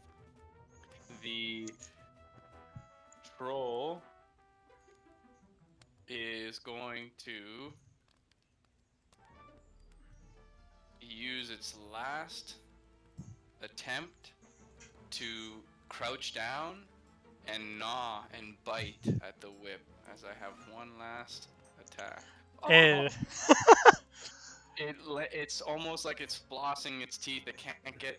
It's like trying to bite this piece of rope, but it can't get a good chomp on it, and so it doesn't successfully bite through. Next up, we have Violet. Could I tear off a piece of common clothes and wrap it on the tip of the arrow and pour oil on it and use my candle, set that on fire to shoot at the troll? Yes, you can. So, what I will get you to do is, we'll say easily enough that you rip up some common clothes. So, take that off your inventory. Dock off a little bit of the oil if you have certain quantity of it. Like if you have 10, make it 9. Easy enough to ignite it with flint and stone. And now that you have a lit arrow tip, you can give me a weapon attack. And would And that be interaction? That would be interaction. Correct. Okay, so then I'm gonna use steady aim. Correct. And For advantage. Mm-hmm. Excellent. Wow.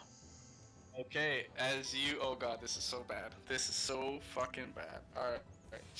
As you take a knee and you quickly rip off and tie a knot around the tip of the arrow, you can feel it's an unusual weight that you're not used to. You add a little bit of oil and it gets even heavier, so you try to arch your arrow up and overcompensate.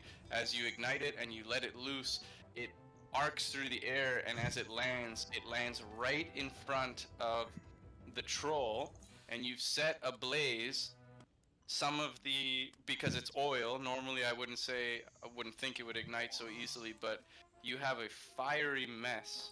Yeah, I would say right in front of the troll. Chaos. And your 8 piercing, I'm gonna get you to add, give me a d6 and the sneak damage as well. Sneak. And you said D6? 6 for fire, yeah.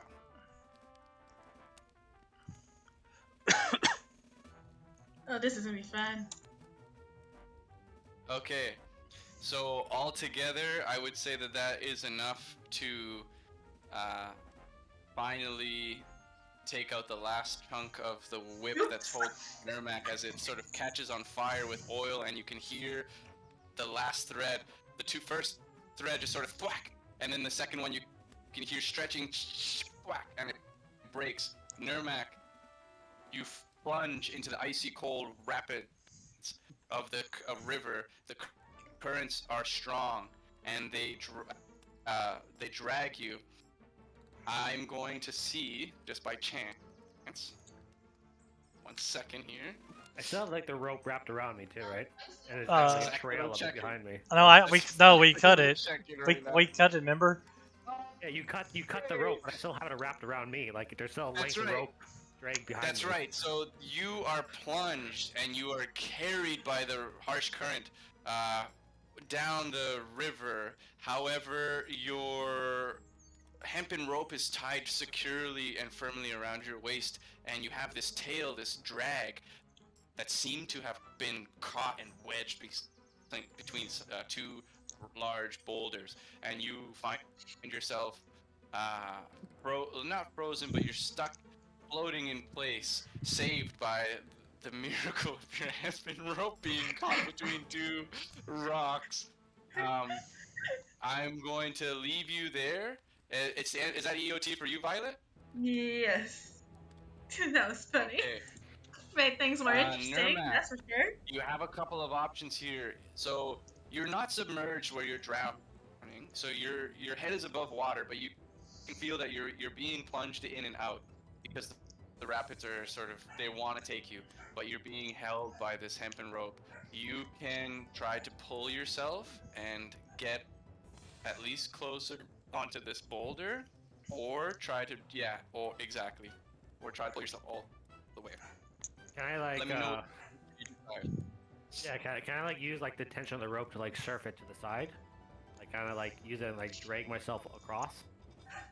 Like drag myself right across to the there? bank? Kind of like it's To like the that, river? you know what I mean? Yeah, to the bank. Use like a pendulum and like go across. Yeah, I see what you're trying to do here. Yeah, so I'm gonna say give me an athletics check.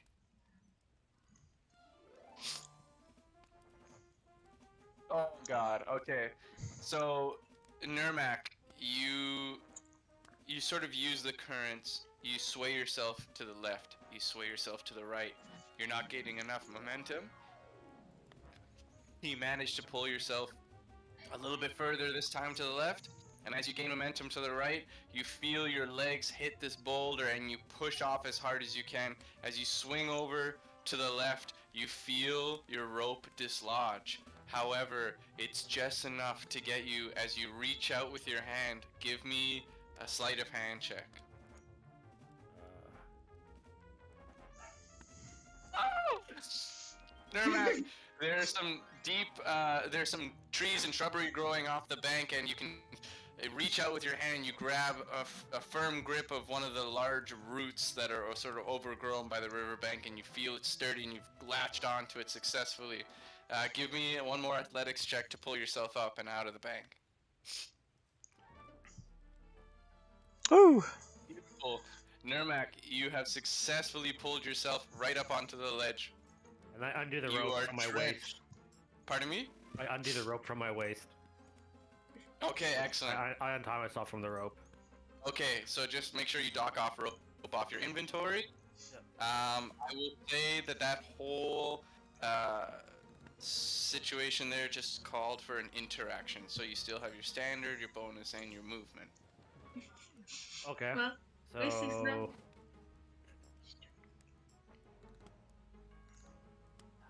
I'm gonna move to there. Okay. And then how far do you think I could throw? Well, are you throwing your javelin? I want to throw a torch behind him. I'll light another torch and throw it behind him on the log. You still have 5 more feet of movement. Do I? I would say that you could throw a torch about, I would say 30 feet easily enough, like as much as you can move. I think that's fair to say. Okay, yeah, so I'm gonna throw the torch right Yeah. behind him. Okay.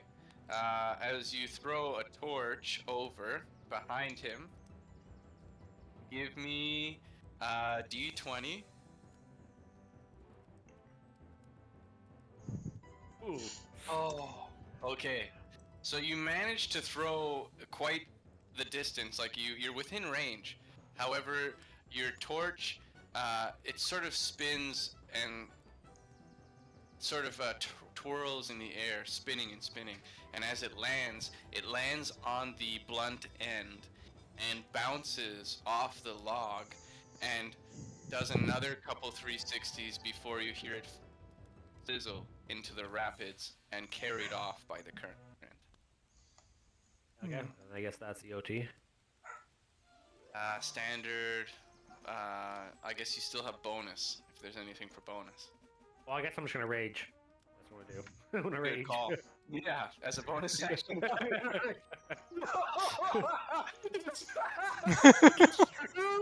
You You're like, the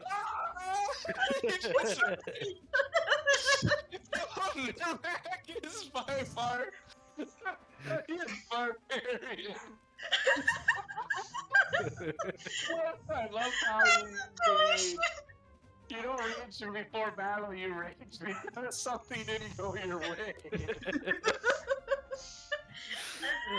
Oh, no, Zach, that is a brilliant character trait. Alright, buddy. Now, So, what's going on in front of us with this fire, though? well, the fire has sort of blocked. So what we have to remember here is that there's a break between this. So at Yeah. this point right here, it's a ramp and it's Now, heading downward. you said the whip caught on fire from the oil and the fire from the arrow, correct? Yeah, there was an arrow that was launched. It caused a bit of an explosion and set fire to Now, the log where the troll is standing, and yeah, it broke. The whip was very much damaged by just the claw of the troll. now And it was finished off by the fire. did the whip, like if it actually was damaged by the fire, did it catch fire? Because the whip is still the other part of the whip is still on the troll. No, I would say that it's like it's what broke it. The heat broke it. I wouldn't say that it ignited with flame. Okay, that's what I was trying to make sure. So, right. So, shit. Plus, we have a lot of dynamite whip. Forgot to tell Pardon you. me? It's a dynamite whip. There's dynamite in the whip. Forgot. Yeah. Plus, we have a lot of mist kicking up from the actual rapids, so any small flames might be put out just because of the. And we also established that very sort of the wet conditions of the early morning from the rain last night. Yep, it's not voting well right now. Yeah. How? So give me a sec, guys. I'll be right back. All right. I was hoping to set the troll on fire, but oh well. We still no longer restrained. Well, you're on the right. You're on the right track. I think I'm just gonna keep walking up and just behind for you guys.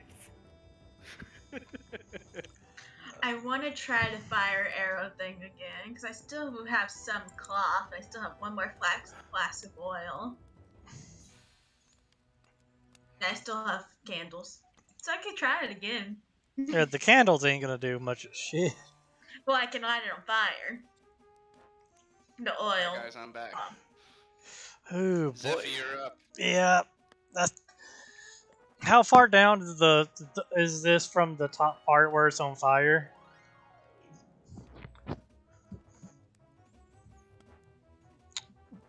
I'd say it was about 8 to 10 feet. Okay. Shit. Is this part he's standing on, like, over ground, or is it slightly hanging over? It's almost like the spout of like a tea kettle. It's like it's above ground, so it's a little bit like the top of the. I would say from the water's surface to the top of where he's standing is about 8 to 10 feet, and it's still very sturdy, embedded in the ground. So he's on steady ground. All right. Well, shit. I really don't know what to do here.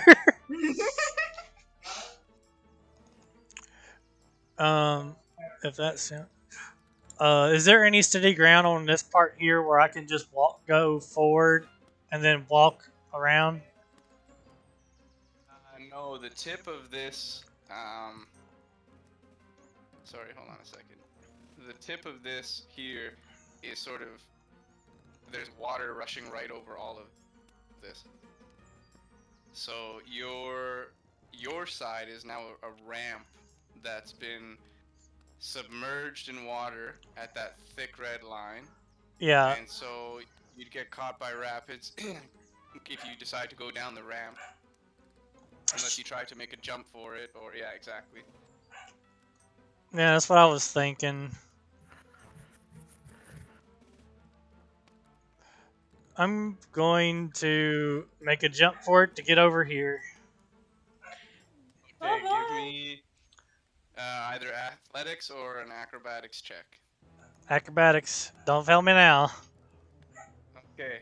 As you make it to the edge of the ramp here, you make a leap and you manage to grab onto little bits of root that are shooting out from the from the riverbank, and you manage to swing over and land just here. Alright. And I don't have a lot of movement left. That was... I have to jump over that, grab that, and go to here. How much movement do I have left? I think that would have been all your movement, Alright. unless you decide to spend your action and dash. I wish I had another stamina potion, damn it. Alright. I am going to inspire Nermak Yeah. with battle music, since he's now in battle mode. And that will be EOT. I'm Okay. going.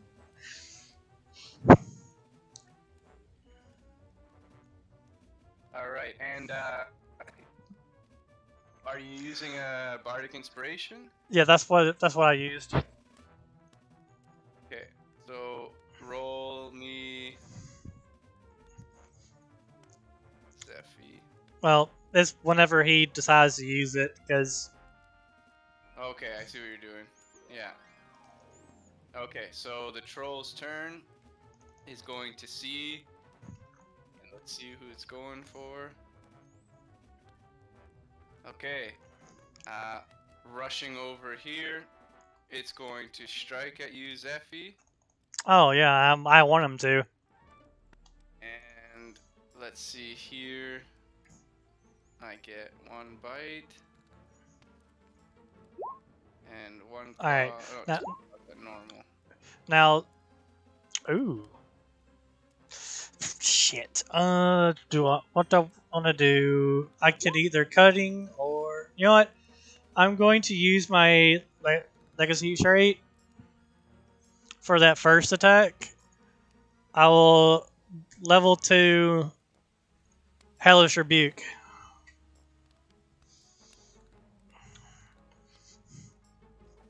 And that's the trait, not a spell slot. Dexterity saving throw. Yep.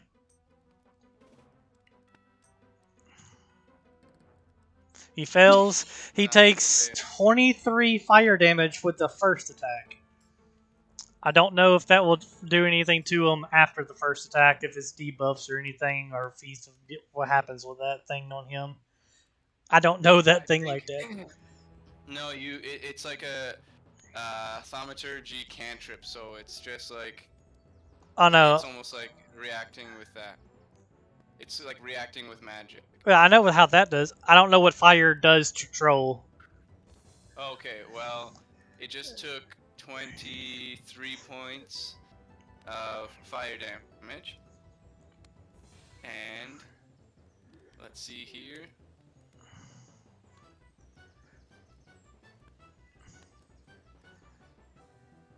Okay, excellent. Alright, so it took some damage, and you are also going to take 7 points of piercing and 7 points of slashing. Yep, I know that part. I just didn't know if it stopped his actual healing process or not, or what it did with it. You would have to give me an insight check. Insight. It's rolled badly. So, you don't have any awareness as to how and what the fire is, how it's affecting the troll. Alright. So, next up we have Violet. I want to try the fire arrow trick again, but I'm scared of setting Zephy on fire. Do it. Do it! Okay. So I guess I'll do the fire arrow again. Which Okay. that uses up the last of my oil, because I only had 2 flasks. Okay. Use another candle to light it on fire.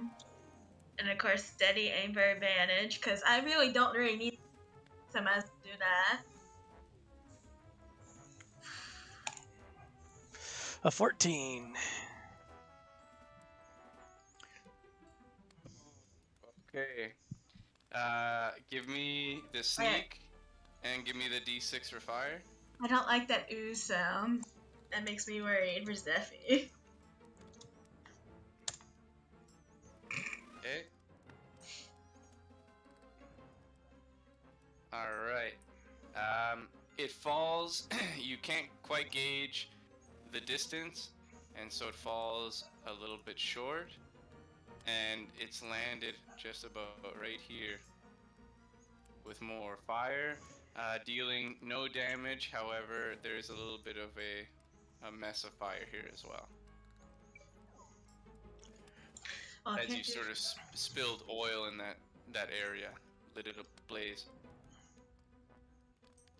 All right. Is there anything else you can do, Violet? No. Okay. Not really. We're gonna move on to Nurmak. Your turn. All right.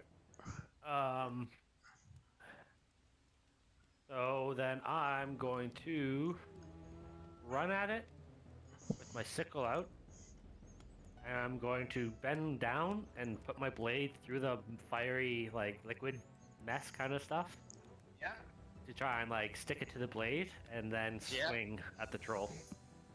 Okay, give me your weapon attack. I use the Don't 10 forget damage. to add the raid damage. Oh, yeah. So plus two damage. Oh, is it raid. plus 2? Okay. So your first one is a 10. They're yeah. Okay. Go ahead.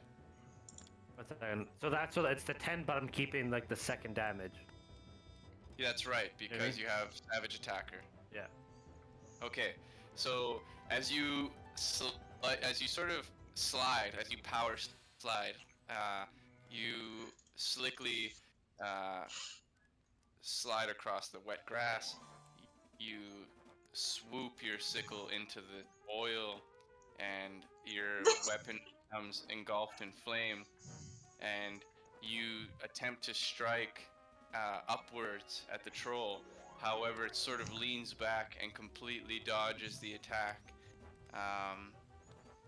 So no damage, and I will say that your weapon will remain lit, but not for a long time. Probably up until your next round. Alright. Then I'm gonna try and kick the dwarf, like, off the cliff. You know what I mean? Okay, you're gonna not push the this dwarf, troll but right off? like like throw the troll off the side of the Into the cliff. rapid. Yeah. Okay, give me a strength check. Inspiration still, if you want to use it. Oh my god. So Nurmak, as you upward stroke and completely, as the troll was leaning back and dodged, you quickly turned and gave this sort of back kick like a horse and hit him right in the gut. And he takes a step backwards, and you can see some rubble begin to crumble by the riverbank. And he looks at you for a split second before the ground beneath him gives out, and he falls into the rapids. And now we need to find out if this thing can withstand the rapids. Okay. Yeah. I'm going to go ahead and make sure it can't. Actually, no. Did I use my reaction? When he attacked you? Was that reaction? Yeah, that was reaction. Hellish Rebuke. Yeah, that was reaction. I can't do what I was going to do. Never mind. I was going. Okay. Yeah. Well, yeah. I'm not trying to cut you off, dude. No, it's okay. What's up? No, I was going to make his damn ability check go down lower than 10, but just keep going. Yeah, no problem. So, the troll, with its strength 11, it plunges into the rapids and it sort of disappears under the water, and you can't see it. It seems to have been taken by the currents. Well, as it before it falls, do I get attack of opportunity as I push it away, or? Yeah, you do with the bonus. Yeah, you do. So you can give me an attack of opportunity. With advantage? No, normal. Yeah, normal. Yeah, with advantage. Go fuck yourself. And I believe you said the flame was still flaming too. You D6. Yeah. Oh, wait, would it be? Fucking bastard. Ooh. And that's Okay, all so fire we'll say, too. Let's go. We'll say that's 13, 14, 15, 21 points of damage.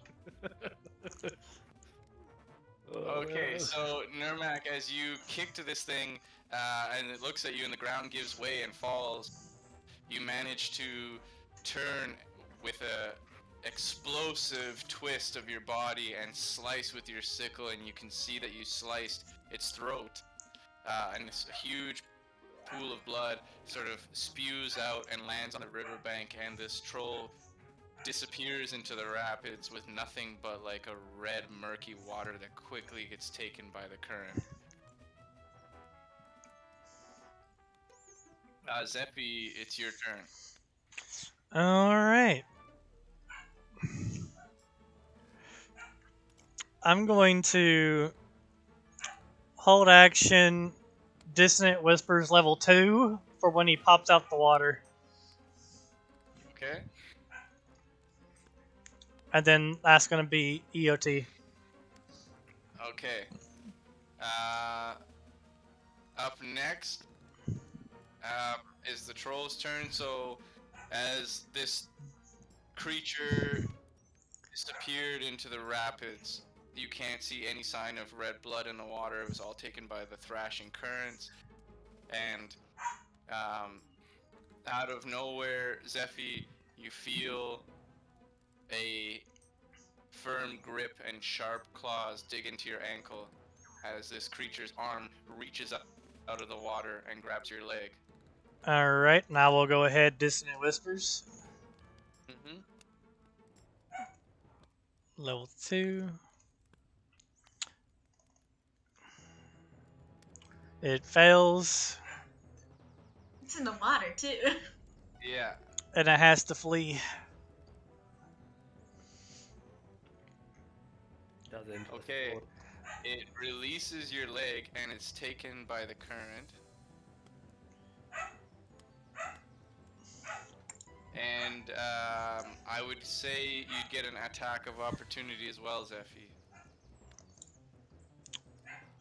Shit.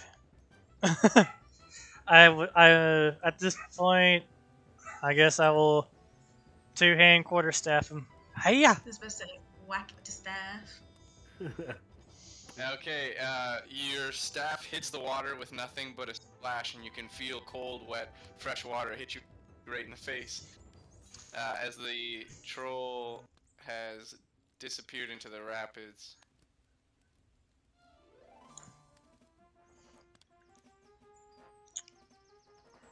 I would say that it's safe to assume that's the end of combat. How?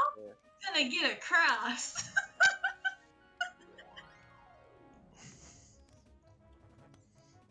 Holy hell. Now, mind you, that troll didn't die, but it was taken by the rapids. Oh, we know.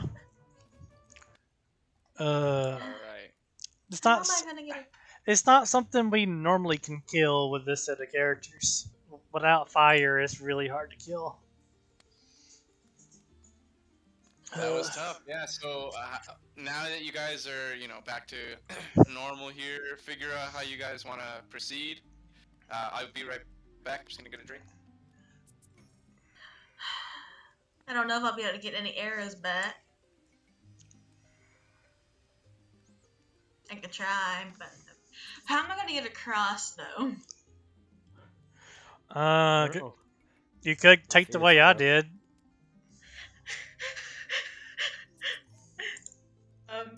You're my more agile than me. You can use acrobatics to get athletics has across. a -1 on it. Acrobatics.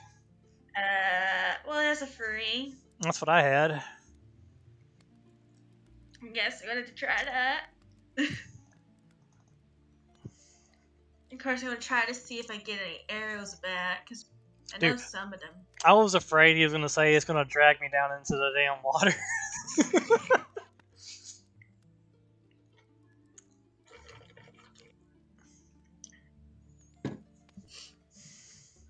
Because currently I only have 14 arrows.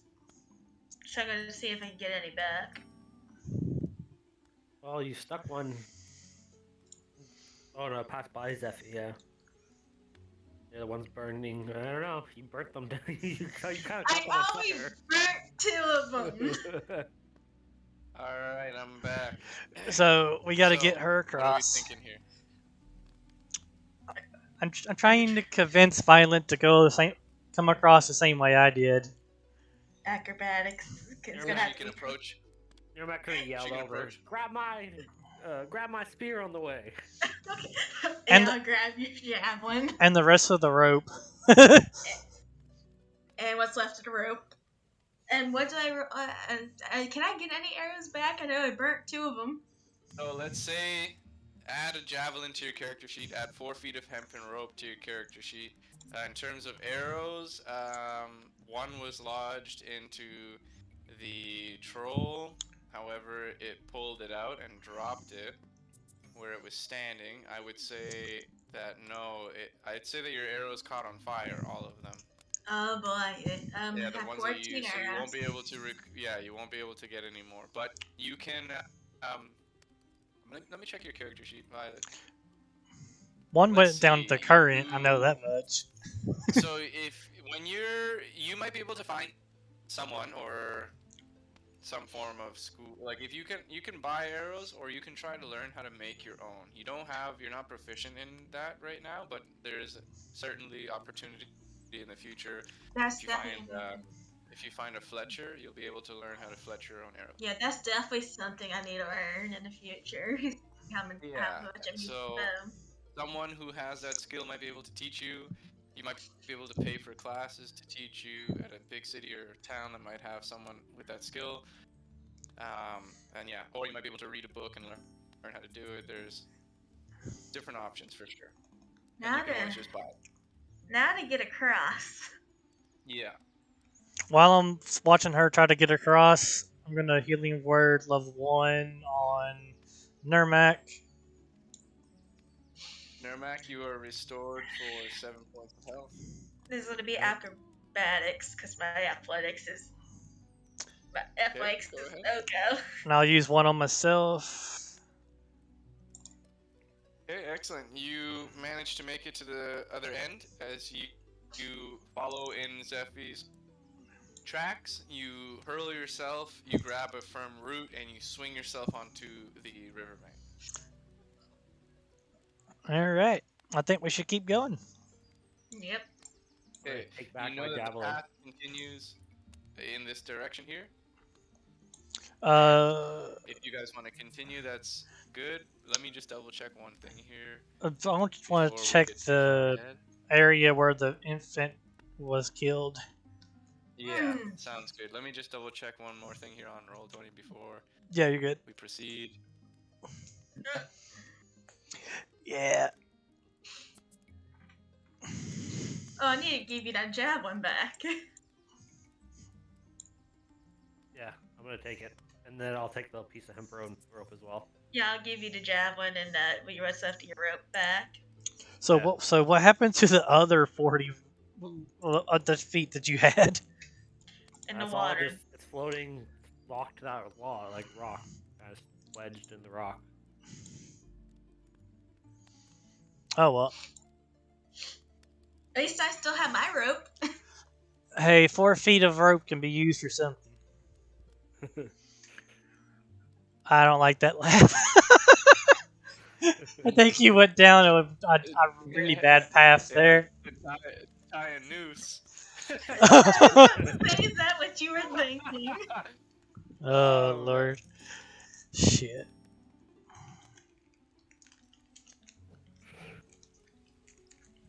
Got a feeling there was more than just that infant back here. I don't want to think about that.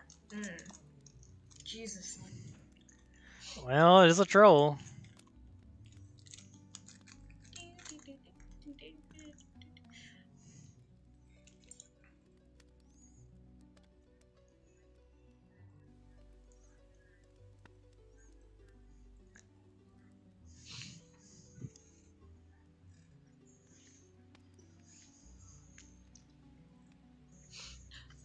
Why do I have a hooded lantern? Why do I have some of these things? Oh, what? A hooded lantern? Oh, you see in the dark. Yeah. Then I have a hammer and crowbar, but that makes sense though, considering my class. Okay. Excellent.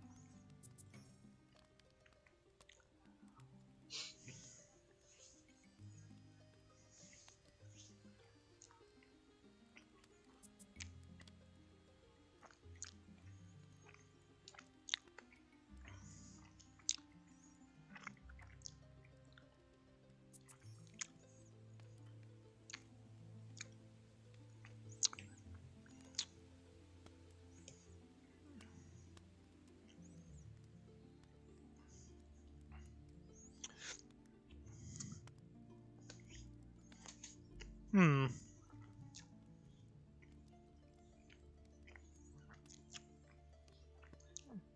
I'm still holding on to that coin.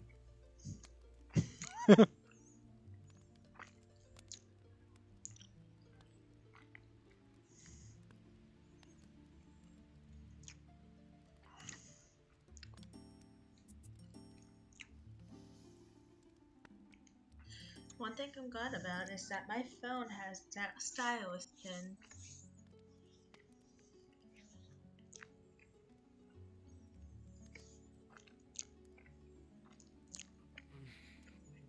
Okay. All right. That will work. All right. Excellent.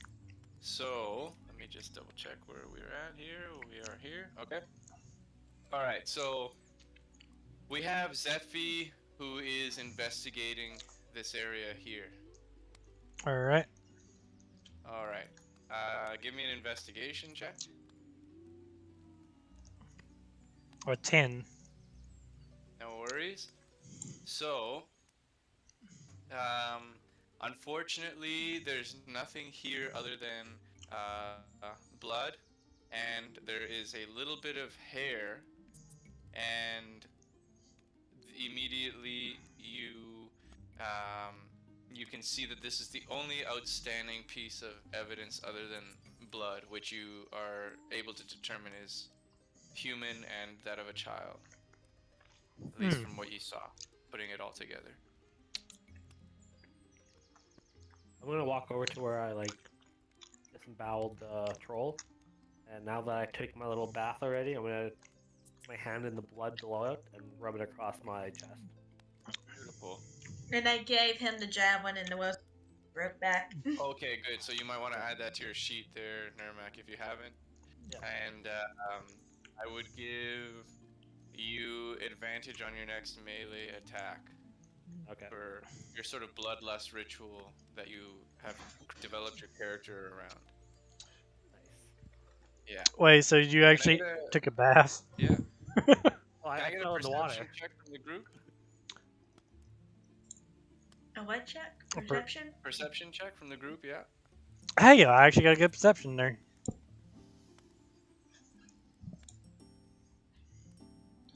And then goes. Never mind. Okay, so Violet and Nermac, you don't sense any immediate danger. You don't smell anything out of the ordinary. You're just catching a whiff of the fresh rapids and all that. Maybe a little bit of oil that's staining the ground. And you don't perceive anything in the immediate area. You just know that going further south, which is in this direction here, is the path continued. However, Zephi, you're paying a little bit more attention, and you find that there are a lot of shrubs and bushes, but you can make out that behind the bushes, through all of the leaves, the stone wall here on this cliff, there seems to be an opening here. Ooh, I'll go check it out. Oh God. 5, 10, 15. I guess 20. I'll follow Steffi. Oh, I didn't even tell you. Are you paying attention? Should we? But I wouldn't we So- notice you walk away? You would notice Zephy approaching this, what looks to be just a bunch of trees and shrubs for sure. You Yeah, can I see take that- notice that he's moving on, and I kind of walk. Yeah, you can notice that she's behind him, peering. right to the side. Yeah, she's peering very intently into these bushes, and she seems to notice that there's something there. Can I tell what kind of bushes these are? They're just like large ferns, small trees, large trees that have all been sort of jumbled together, growing like just overgrowth here. It seems to have been disturbed, and that's how you were able to make out that there's some form of a natural path leading into this dark hole in the rock face. Zeffy's her curiosity takes the better of her. She decides she wants to see what's inside. Oh God. As you peer closer and you approach, you get a very strong putrid smell, the same smell from the troll. Just smells of death and rotting flesh. I yell back, I think I found the troll's home. Oh boy. I start walking over towards the whole thing. Yeah, the wall. Yeah, Cave. same. That he doesn't get into too much trouble. As she Are you continues, guys she walks in. entering? She go ahead and continues walking in as they follow her. Okay. She has too much curiosity right now. Oh boy, here we go. Yeah, walked in with him. Is she even okay? For her? I don't know. I don't know why I'm taking this character, but I'm taking this character some way. Somewhere, some way.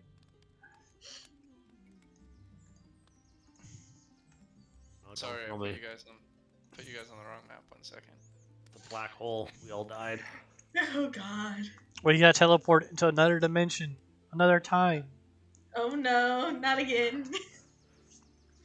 Oh boy. There's a little. Where the hell are we at? It looks like a Diamond? mine. Mining cave, mine shaft. Okay, so as you guys enter, there's no light. It's very dark. However, your eyes adjust, and you can see that there are these tiny little rocks, almost like quartz, that are actually glowing, providing you with a very little bit of light in this, what seems to be an abandoned mine. It just smells absolutely awful in here. You can actually hear dripping water I guess I could pull out my coming from lantern. this area here. I have As dark. there's a small pool. You can see that the ground is declining in this direction and heading downward. Alright. As you take a few steps in here, you can smell it's absolutely awful. Can I get a perception check from you, Zephy? Alright. 23. Nice. Okay, excellent. Zephy, as you take a few steps, you can hear sort of a growl and a grunt. However, as you pay closer attention to the sound, now that you've noticed it, you can make out that it's actually a creature that's snoring. Oh boy. I turn around, look at both of you. Something is sleeping down there. Oh boy, here we go again. How long would you say a torch burns for? I'd say like 2 to 4 hours, depending on the conditions. Would you like? And I'm thinking like if I light like 5, 6 torches and then lay them in front of the doorway, would that be a deterrent for anything to want to enter, or would it be not really big enough for anything? If you light up several torches and leave them by the entrance, Yeah. if there's something in here or out there, I don't know. Depending on what it is, it might attract it or it might deter it. Yeah, like a creature, it might deter it, but if it's a human or bandits or something, they might attract it. I'm gonna light up a bunch of torches and put it in the pathway, just as you enter, Yeah. like the cave. Would it Okay. light up 5 torches? I would say. Yeah, sure. You can mark them where you put them. So if you decide to put them in like a straight line or make a, Yeah, okay. Maybe you try to barricade, like you're making some sort of like makeshift, gate or something. Absolutely. Just mark them on the map. If you're using the 5, be my guest. Zephy, You Mhm. had the get, same idea. so I just wanted to let you know that perception check of yours, and you're hearing this snoring. Mhm. You have dark vision that goes fairly far, and with the glow of these crystals in here, you can actually make out 2 large trolls that are actually sleeping down in this lower area here, Oh God, no, no, no, no, no. just about here. All right. So what's in So that front being of said, me? you knowing this, you have that information. I'm just gonna leave you with that. And what were you going on about these crystals? Yeah. We had the same Yeah. idea, brother. We had the same idea. What would you like to do? How many is there? Well, let's find out for you. To fill our pockets. 9. You find 9 in this sort of crate. All right. I'm gonna go ahead and bag those 9 crystals. Okay. You can just call them glowing teals. Glowing teals. I don't think there's gonna be very much in here. And I got 9. I have a secured my stash from here. Yeah, those were just lying freely in a crate. The other ones that you see are embedded in the rock, and they would need to be pried out. Which will probably wake up the trolls. But you don't know about. Yep, I don't know about them, unfortunately. Are you guys are coming back already? You guys already coming back? I start walking across. No, I stop Back. I grab him by the shoulder. I say, "There's 2 more larger trolls down there. We had enough trouble with 1. We can't take out 2."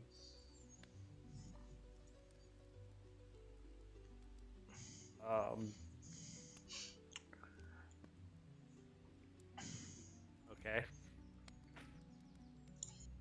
I Can I suggest. investigate the area that I can see from this bridge, like this little area from here? Look around. Absolutely. Yeah. Yeah. Give me an investigation check. Excellent. All right. You're sort of taking a few steps. It's dark for you, Nurmak, but your weapon provides light, and you've illuminated this whole area more or less with the torches that you've lit there. And as you take a step, you feel something crunch under your foot. And as you lift up your foot, you notice that you've stepped on a fairly dried up piece of parchment. I bend over to look at it, pick it up, and inspect it. Yeah, as you pick it up, you can see. And I immediately hand it to Violet because I don't really care, and I just give it to her. Okay. Is it damaged? As you pick it up, it's fairly damaged. Violet grabs it. Nurmak, as you lift it up, you can see that there are a few more scattered. The one that you provide to Violet has dates and times just written. Let me just make sure that Violet can actually read this. Wait, there's more on the ground? Yeah, Violet, you can read it's written in Dwarvish, and you can see that there are times and dates stamped. It seems to be cool, and a daily log of these dwarves, a crew, an excavation crew that were mining here and mining these crystal teals. And there are, let's see how many you find. You find one more Nermac that's at least in decent enough condition. The rest seem to just be crumbled, and they're not legible or anything like that. Alright. I want to use mending to put all of them back together. Slowly but surely. Okay. It's going to take probably quite a few minutes, though. Because it's 1 minute Yeah, just to as you fix spend- one. Yeah, as you spend a few minutes, you're trying to fix them. You might be able to. You repair another 2, but you're gonna be spending a few minutes trying to repair the other 2. The Nermac was able to find one more in good condition, and are you passing that one over to Zephy or to Violet as well? Yeah, we give them give them all to them. Okay. Violet, this one you read. It's basically the contract for the mining, excavation, and the expedition. You can see that their goal here is to extract as much material as possible and to return it to the kingdom of Axholm. And you can see that it's been signed by Thorin Ironfist. What is the material that it's requesting or looking for? Pardon me? What is the material that they've been? That they've been excavating and looking for are these crystal teals. Okay. Which Yeah, Zephy these sort picked of up 9 these of them. glowing quartz-like crystals is what they've been after. But by your investigative checks as well as Zephy, it's clear to the both of you that this mine has been abandoned for quite some time. Because of trolls. Also took Holman here. Alright. And the trolls are at the bottom, like down here They somewhere. are at the bottom. Yeah, Zephy noticed 2 of them sleeping at the very bottom. So, at a certain point, you're gonna have to decide whether you want to continue, and if you do, it'd have to be stealthily, or if you're just gonna go barging in. Is there Or a you way? can- Is there a way this way? Can we go this way? You would have to jump down. Well, we have rope. Can we not just lower ourselves down no, right this here? section here. Bypass it all. No, Go that that section way. here, you could fall down. Yeah, you could try to clamber down, but from where you are, Nermac, you notice that these tracks that would lead into these series of caves have actually been caved in, and it looks like You can't go that way. Well, you could drop down, but it looks like that. Yeah. It looks like that area's been caved in. Okay. Yeah. All right. Well, then. So That's not to say that you couldn't try to, move the rubble and see if it's actually, if you're able to move enough and get to the other side. You'd have to go down and investigate a little further. And mind you, these tracks do lead to the other direction. Here. And you guys already gone up here and did like an inspection of that area? Yeah. Yeah. All right. Cool. Then I guess. Okay, so then Nermac's gonna walk towards the torch and be like, "It's a waste of good fire. We should throw it to the wood to watch it burn." So you Like, want to hand each of you guys one of the lit. I hand Zephy 2 torches. I hand Violet 2 torches, and then I pick up a torch. And then I get ready to toss the torch down towards the wooden tracks. Like not like down here, like down onto all this platform. Okay. So pretty much you want to set everything on fire where the trolls are. Exactly. Yeah. Yeah, because this area here that you you've sort of drawn on is actually a little bit lower. So you'd have to go this way to walk down and get to this area where the trolls are, or you could risk tossing them to this area here, which you can make out 2 top rungs of a ladder, and the drop itself is about 20 feet. I can see what you're pointing at. Okay. So, let's see here. Oops. Are you talking about with like standing here and then throwing it that way? So standing where we are. where you guys are right now, you're about 20 feet up above the track. But if you continue down in this direction, it's like a ramp that goes downwards all the way down to this area. I don't know. Can anybody else see the drawing? Because I don't see anything. I see the white arrows pointing down to where they're. Yeah, those I did those white arrows. I don't see anything else. That's on me. That's on me. 1 second. Okay. So if you go all the way down, it sort of ramps down this I direction. still don't see it. You go down. But now we go. Yeah, okay. Continues to go down in that direction. And you know that there are a couple of sleeping trolls in this direction. On that top platform? We're not underneath it? I thought they were underneath. That's down. That's down. So where you guys are right now, you're on this sort of bridge that's 20 feet above these tracks. But if you were to continue in this direction here, yeah, that goes down. And the trolls are down here though, right? Yes. Yeah, so, yeah, okay, yeah. So you can risk, right, if you notice there's actually a small ladder here. So you could risk throwing your torch in that direction, but mind you, when you walked in, you also heard some water, so you know there's like a bit of a pool here. Okay. I see what you're saying. It's like the way it's looking. Yeah. We can't see the bottom really. We just know it goes down. No. Yeah. Well, instead of wasting the the crystals torch, themselves give off a little bit of a glow, so that's how you're able to make out some of all of this. Yeah. Okay. I'm gonna take out my coin. I said, we shouldn't waste it. We should see if this fire like charges anything up in your scimitar, because it seems like it absorbs fire, but it probably doesn't have enough to do whatever thing it possibly can do. Okay. So I'll take my coin, and with my 2 torches that he handed to me, I will absorb the fire into the 2 coins. I mean, in the coin from the 2 torches. Yeah, as you hold out the coin, the 2 flames from the torches quickly get absorbed and they are doused. And I tip my torch into the coin as well. And it quickly gets absorbed as well. And you can feel, Zephy, that the coin is now actually hot to the touch.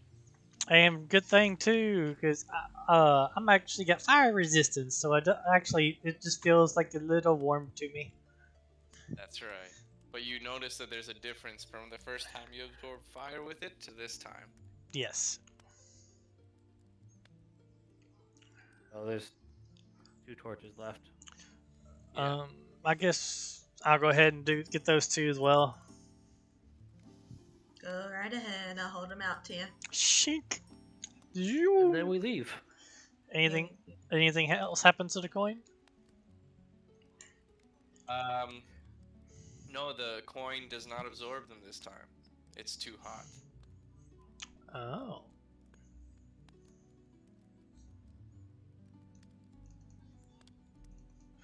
Well, then I just pull up my sword and I take the 2.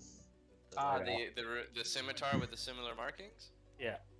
Yeah, you can see that one glows as the inscriptions light up and absorb the flames. And it's slightly warm, but not hot. Okay. I just gonna put it back. I gotta find myself a pearl. And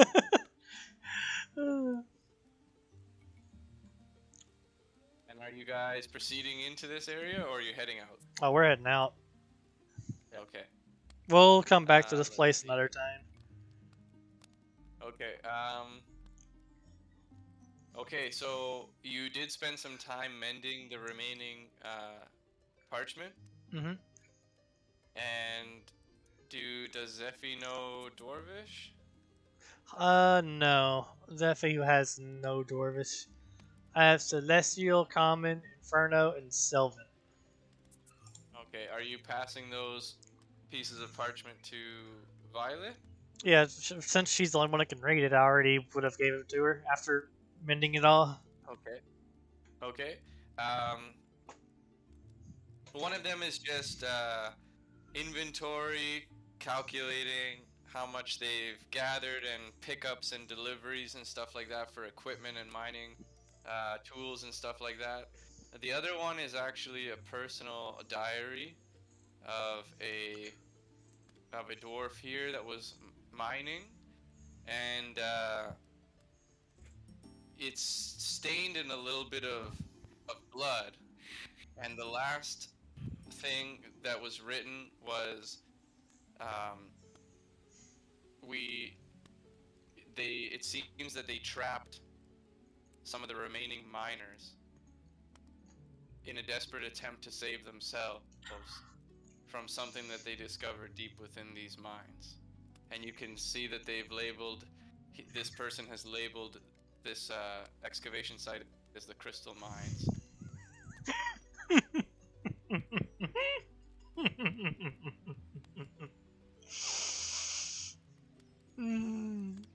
Sorry, I should have muted my mic. I read something funny. My fault. All right. All good. So, I guess are we heading out? Heading out? I guess so. Yeah. Okay, so last little bit of information for Violet, reading those, and the group is heading out here. Let's see. Let's put you back. When you go back to watch the live stream, you're gonna see what I was laughing about. Here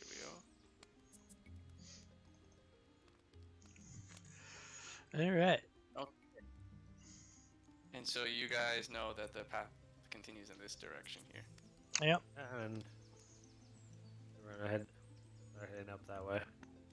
Okay.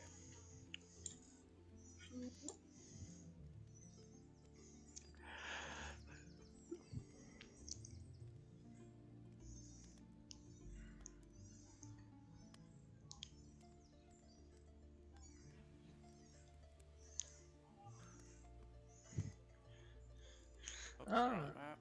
I was about to say that we got somewhere.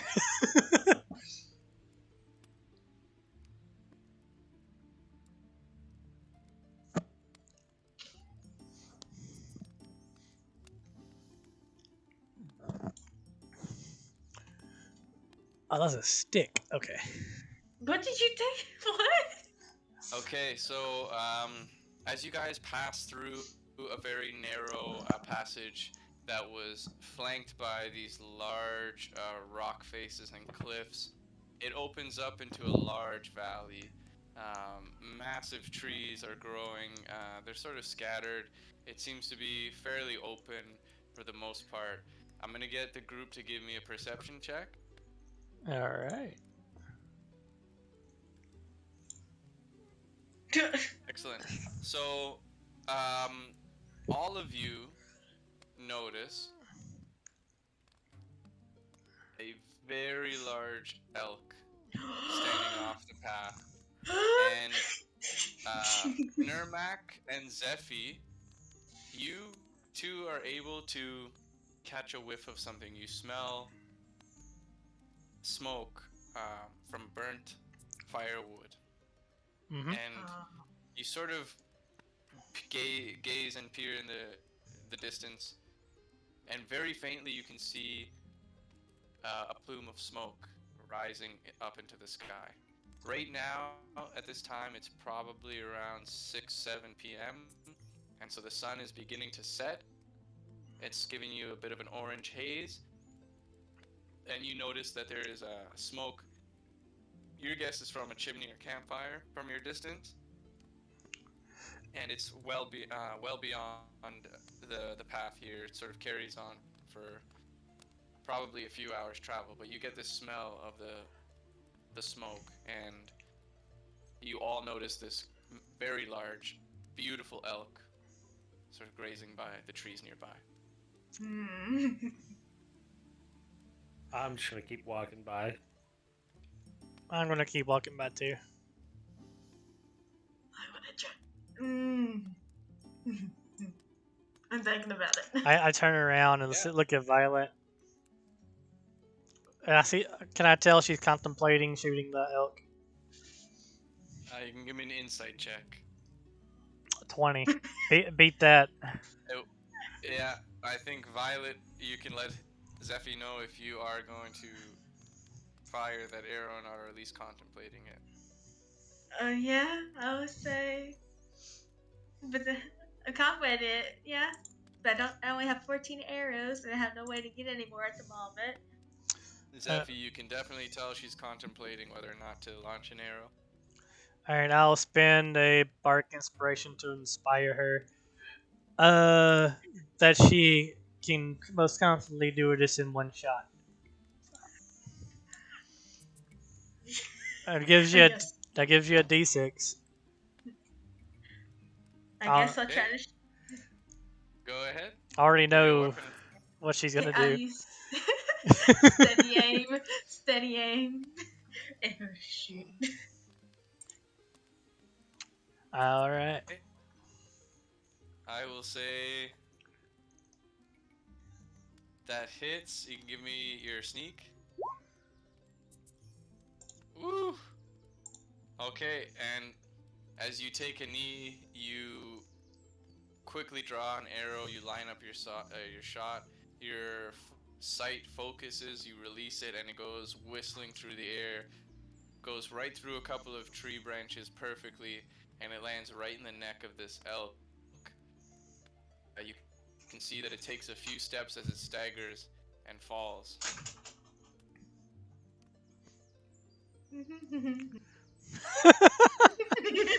Nice. Well, So unfortunately, with your bonus action there, it reduces your movement to 0. So you're gonna have to wait quite some time. So we'll say that about well, during combat, so we'll say like maybe a few minutes goes by, and you're able to go up to the corpse. As your party members just sort of sit there for a minute or two, is there anything that you guys would be doing? As she approaches it, I'm gonna go with her. and she still has that bark Okay. inspiration as well. So now survival to. Well, guess- you should roll that. You should roll the bardic inspiration die. Slash. So it's a d6. Yep. Yeah, but Zephy should roll it, Oh, and then dock off one of your bardic inspiration dice. already did that. As soon as I give inspiration, I have to dock it. Yeah, and the 5 would have gone to the attack, right? No, she can choose it for whenever you on ability check, attack roll, and such. She didn't actually declare she was going to use it on her attack. I'll use it on that survival. Okay, so you can add 5 to the survival, which will make it 22, and you're able to extract elk meat.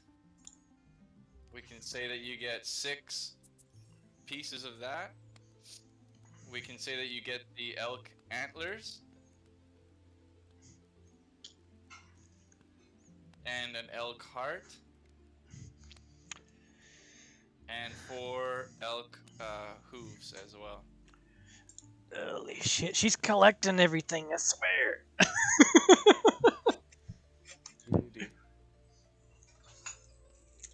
Oh, I spelled that wrong.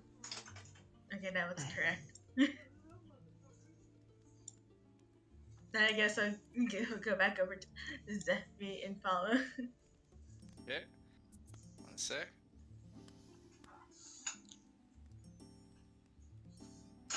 I mean, we still have plenty of food.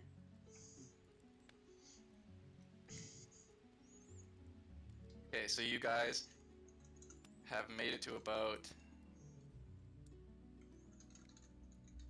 here, and you've taken this area is still on the high road. It's not quite in the deep forest, but you guys have traveled quite a bit more, and according to your maps and stuff like that, you know that you're nearing the Tribor Trail and the small town of Fandolin and stuff like that. So you guys have definitely moved quite a bit in terms of distance. And let's see here. I don't even know where we're trying to go. You guys are trying to go beyond Axholm, well beyond Fandolin to the south. Okay. Yeah, and this direction here is south. All right. I think if we continue marching, we probably can make it all the way to wherever the campfire or whatever's causing the smoke. Yeah, you might be able to make it. It might get dark, but you might be able to make it there before you become exhausted. Yes, I guess we just keep moving. Okay. Yep. And I can still see in the dark, so I can help guide the way. I also have dark vision. I can see up to within 60 feet. Okay. As you guys spend the next hour or so, it's definitely gotten dark. It's about 9:30. The sun is well below the horizon. You still get a little bit of light from the sun, but you can see that a lot of the stars have appeared in the night sky. And as you approach, you notice that there is this building in the middle of this path, and you see. Let's see here.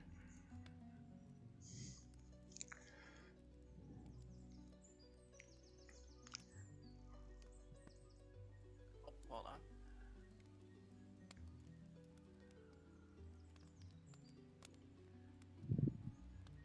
Okay, so you notice this sort of roadside tavern as you get closer. You can see that it's a sort of three-story brick building with. Well, let's see if anyone has. Can I get a history check, please? Oh no. History 19. 14. Okay, so Nirmak, you're unfamiliar with these sort of settings. You don't find yourself normally in this kind of an area, as you're more of a fighter and you have your sort of beliefs that keep you away from places like this. You do have a sort of criminal element to your character, but it's not one that necessarily ties in with this particular establishment. Uh, Zephy and Violet, you read on the side of the building, it says the roaming wolf. And both of you have heard maybe the odd tale of this place. And you know that this tavern sort of has a horrible reputation. But it seems to be a good place. Up to you if you want to camp outside or stay here for the night. It has a horrible reputation. Yeah. What did I hear about this place? That it's one of the only buildings between here, or I would say Neverwinter and Fandolin that you know of. It's just a spot that it doesn't have the best food, the best crowd. It's not necessarily the best service kind of a thing. Well, it sounds like they need their day kind of livened up a little bit. They probably don't get much entertainment. I would actually would attempt to actually play music for this tavern before trying to sleep. Okay, so I'm gonna walk towards the cavern, and Yeah. then as soon as I go in, I'm just gonna kind of yell out, "I need a beer and some rope." all right. As you enter, the place is dead. It's sort of quiet. Your voice echoes through this tavern. The patrons turn very slowly with their eyes sort of barely open. They pay no attention to you, go back to their drinks. You notice that the tavern keeper is behind the bar, and you can see he's a smallish, middle-aged human with a slight hunch on his back. You can sort of gather he's local, if you will, to the at least the Sword Coast and these parts. And he just raises his hand and sort of waves you over to have a seat at the bar. Can I get a perception check from you, Nermac? Okay. You notice two burly men. Their uniforms identify them as guardsmen, but not of Neverwinter and not of Phandalin. So they must just be sort of from this, I guess, just like the region of the Sword Coast. It's not. In fact, you can give me a history check and see if you might recognize this emblem. Try down. Okay, yeah, you recognize as that they are at least a branch of the North Shore Pirate Allegiance, and from what you know, the North Shore Pirate Allegiance is basically where they send criminals or people that fled from war. They basically, it's like the Night's Watch from Game of Thrones. If you committed a crime or treason, something like that, they will send you to the North Shore Pirate Allegiance to defend the Sword Coast from threats across the ocean to the east. And so you basically have to serve your time with them instead of either being killed or doing your time in prison. One of the options. I just muck off my boots. But So the barkeep introduces himself. I'll let you go first. He says, name's Marty Ogben. And he seems to be, I guess, the more lively person here in the bar. And he says, he gives you an option. He says, what'll it be? Sucker punching a rabbit as our single best drink. I guess that's what I'm drinking. Damn straight. He pours this almost like a sludge as it coughs up from the tap, and you can see that he probably serves you the biggest mug you've ever had. And if you're gonna take a drink, let me know. Yeah, I just start to chug it down right in front of him. Whole thing. Constitution saving throw. Oh no. Ooh. Okay. You can immediately feel the effects of battle from your encounter with the troll.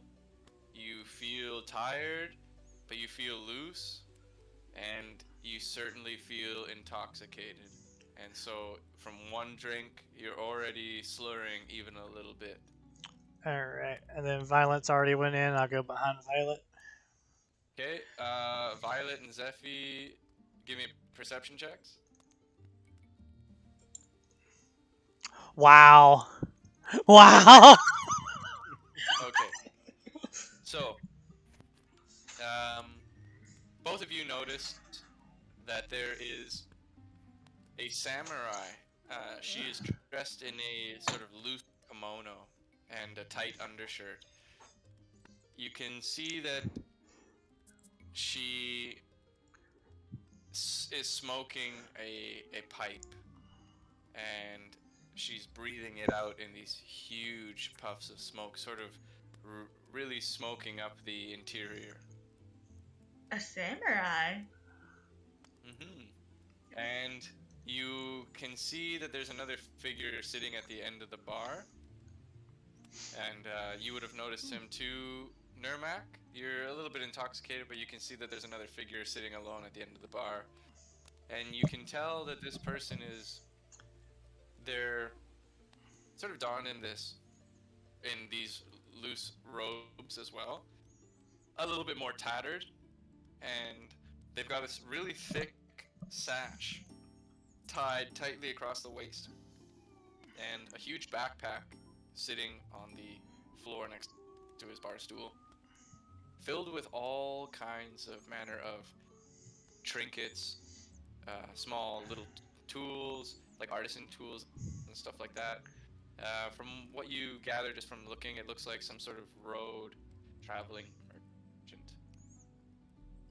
Hmm. Yeah, I'm gonna definitely head over to the merchant. Yeah. Kind of slosh my way over. Yeah, I need a sickle my whip. Fix my whip. And I kind of pull up my whip. I wonder Hand it which to him. clan that samurai is from. He looks at you, kind of looks up and down. You can tell he's equally intoxicated, if not more. He's been here probably for far longer than you have. And he says, "The name's Desmond Drake. Merchant by day, crime fighter by night." And he starts rambling, and you can't even understand what he's saying when he's like, "I was two-time champion." And he starts going off, and he says that he's hunting the murderer of his daughter. Okay. And he pulls out from his bag a piece of hempen rope, and he says, I got a brand new whip for you right here, son. Des does to me, the merchant. Yeah. I pull out the 5 silver pieces I have, and I just give it to him. Okay, and you have bought hempen rope for 5 silver pieces, so you can dock off 5 silver pieces and add hempen rope. Alright. While he's doing that, I'm going to go up to the bar and approach Marty. Okay. As you do so, he sort of smirks, and you can see he's missing several of his teeth. He's got horrible breath, and then he pours a drink. Oh, I wasn't coming to get a And drink, though. He pours his drink and puts it right in front of you. And he Alright. pulls out he serves his hand and says, 5 silver pieces. Oh, I wasn't coming here to buy a drink. I was wanting to see if I was allowed to play music for your patrons. He says, "It's a 1 drink minimum." Wait, there's a 1 drink minimum for this place? He sort of spits onto the floor next to him, and you can hear that it lands in this huge, like, tin pot. I look around the room. Does everyone else here look like they've been drinking? Everyone here is drinking. Alright. I will take the drink. I will not chug it. Okay, I need a Constitution saving throw from you. Oh, son of a bitch. Probably drugged it. You're not chugging it, so you're just sort of sipping it, and you're almost fake drinking it. You're gonna have to dock off 5 silver Yep. in the establishment. And Violet, what are you doing at this point? I'm gonna have to get a drink, aren't I? Since it's 1 drink minimum. Yeah, because if you recall, even Nurmak when he walked in, obviously he let his presence be known, but even the bartender reached out his hand and waved him over for him to come and sit down. I can see you walking out the door and go camping outside. And mind you, like, this is one of the only places, it's in the middle of nowhere, and so in order for him to keep this establishment running, he definitely needs coin. So yeah, it's something that's why there's like a drink for sure. Which makes and sense. also why it would be a horrible reputation. Yep. I'm really curious about what clan that samurai might be from. Oh, But well, I'm good. He didn't tell me I can't play music for the patrons. No, he didn't. Yeah. Well, So, Violet, are you headed over? He pours a drink. He slides it your way and reaches out his hand. He spits into this tin again, and he says, 5 silver pieces. Give him the 5 silver. he didn't say Okay, you had to and drink it though. Do I have are to? you gonna take a sip? I don't know. Do I have to? You can try to trick and fake drink it. You can have a sip. You can go approach What this should be samurai this? person with your drink. You can do anything you want, really. My deception, a proficient deception. I have a +5 on that. Yeah, you can try to rock a deception roll and fake drink, or as long as he's been paid, I'm not too sure if he really cares if you drink or not. He's probably just gonna pour it right back into the barrel and serve it I again. just, Max kind of turns and does he notice that she's kind of fine to want the drink? Give me insight. And give me it again. Yeah. You notice that Violet is hesitant to drink this foreign alcohol. I just start like staring her down and staring at the drink, and staring her down and staring at the drink. Do you want this? And I just quickly go up and grab it from her and sit right back down. Alright, excellent. Are you gonna be drinking that as well? Yep, but this one I'm not chugging this one. I just like drinking it heftily, but not chugging it. Give me Constitution saving throw.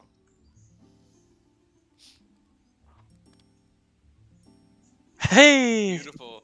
Chugging it, you seem to have a hold on the alcohol content versus the rest of the patrons in this tavern. You're a little bit more lively and hold your alcohol a lot better. Okay. Zephy, if you're playing, give me a performance check.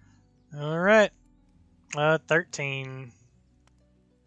As you play your instrument for the first time in a long time, the place is livened up a little bit. Even the bartender is enjoying the sound of music. These two burly men sitting at a table together stop conversing and they're just intently listening.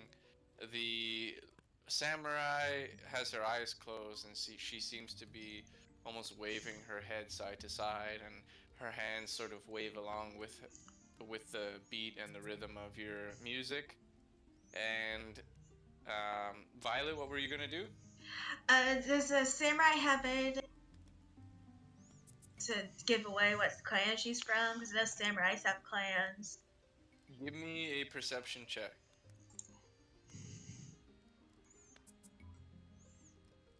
You notice that there's a very unique pattern on her robes. It's hard to make out because she's sitting at this chair, but you stare intently and you sort of make out the image of a snapping turtle on her back.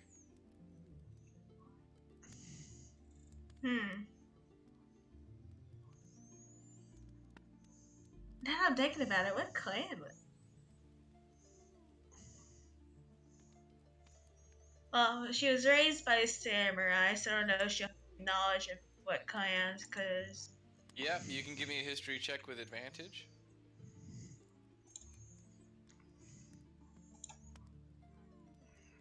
So you haven't heard too much of this clan, and the reason being is because it's sort of been long lost and forgotten.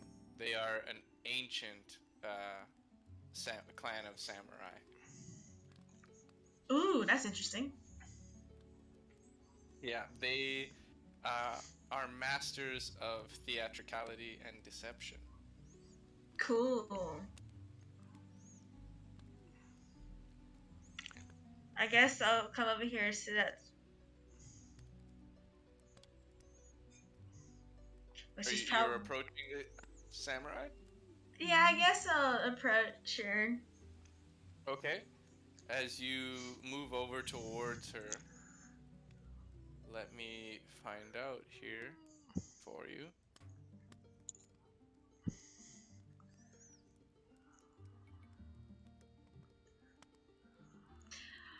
No, I never did figure out what clan my character Rose is going to be from. It's all good. If you write it down in the backstory or something like that, I can work with it. Yeah, I don't know what clans there are for she could be from. I guess. A rogue that's supposed to be from a samurai clan. Well, adopt it. I need a D100 from you. Well, adopt it into a samurai clan. Oh!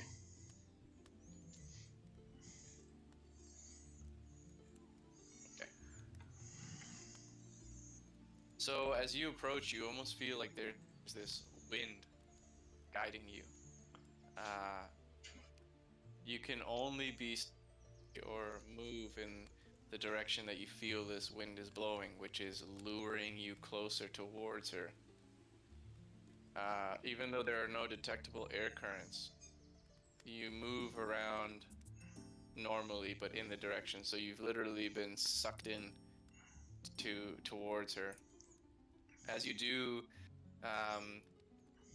you get this image, this vision in your mind, and you see that this woman appears to be like a succubus, except she's not a demon.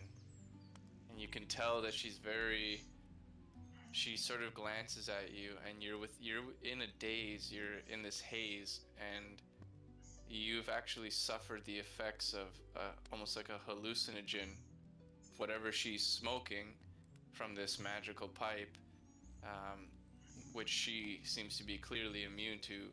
You have undertaken the effects. You can tell that she sort of sleeps around with other warriors, essentially defeating them with her body. And she seems to be very voluptuous and beautiful as you sort of get into this sort of hallucinogenic state. Please help me. Something clicks into you. There's like this switch that flicks in your mind, and you know that the Snapping Turtle sort of clan is very they use the power of theatricality and deception, and so you can assume that she likes to breathe this smoke into people's faces, especially that of her challengers, and then when they freak out, she defeats them in combat and impregnates them with an idea, and the idea grows uncontrollably, leaving these warriors helpless in a wallowing self-detriment. Okay. I need a Constitution saving throw from you, Rose. That was quite the information. Do I see this happening? Perception for me, Nurmak, with disadvantage. Shit. What about me playing the music up here? Perception with disadvantage. I had a feeling he's gonna say that. Damn it. Oh my god. And I need a Constitution saving throw from you, Violet.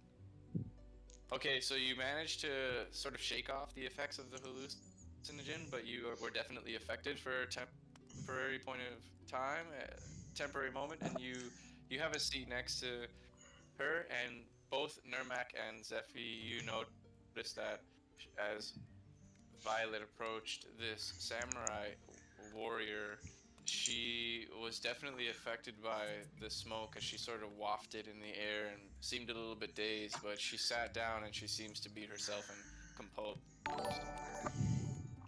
You sit down, she draws from her pipe and she looks at you curiously. She introduces herself and she says, "I'm Licorice."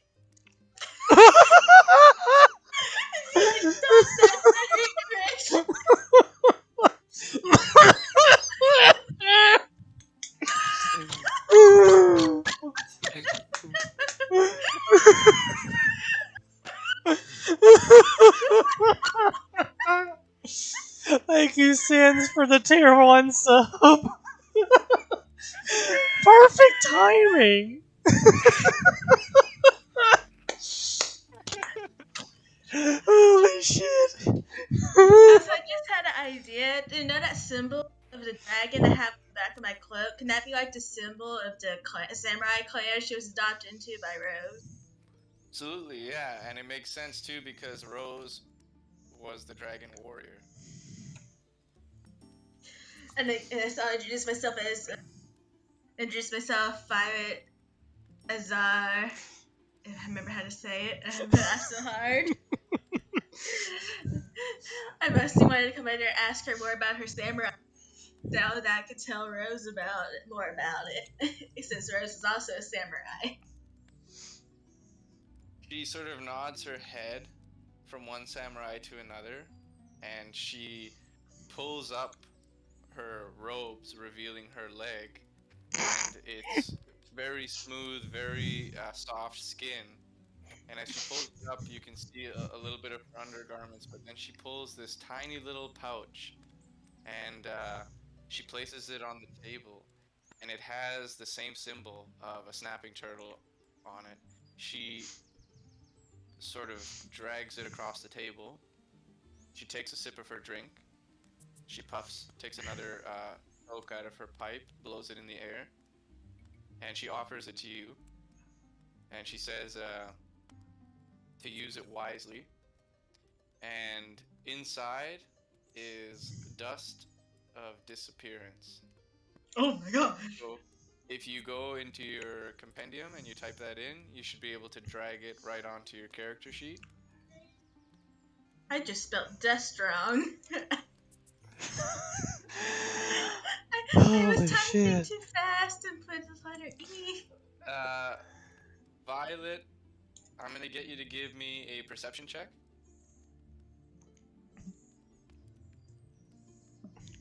Okay, I'm trying to drag this into my character sheet. There we go. I'm so glad Narmek hasn't walked up to the table. Well, I'm dragging it, but I don't see it appearing in my character sheet. Oh boy. When you drag it, it'll sort of say accept. The cursor will change, and then you can. That's when you know you can drop it. It also has to be the character sheet on the browser, not the one that you pull out. There you go. Oh boy.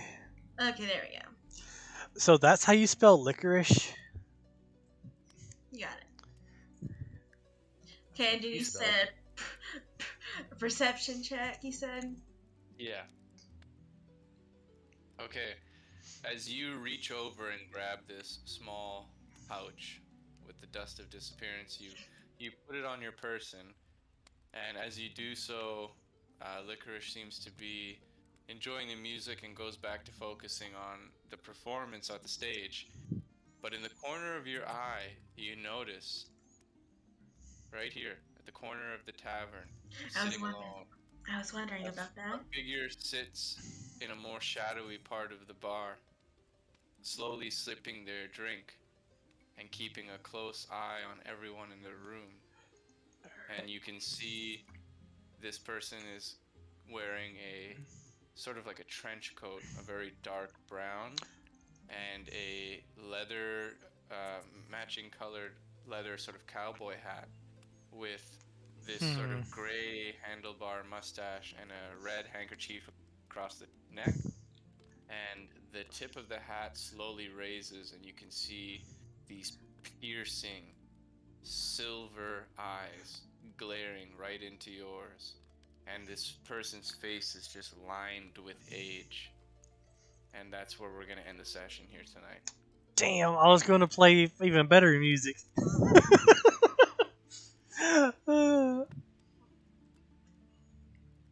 Well, that's interesting. Guys, let me calculate a little XP for everyone here.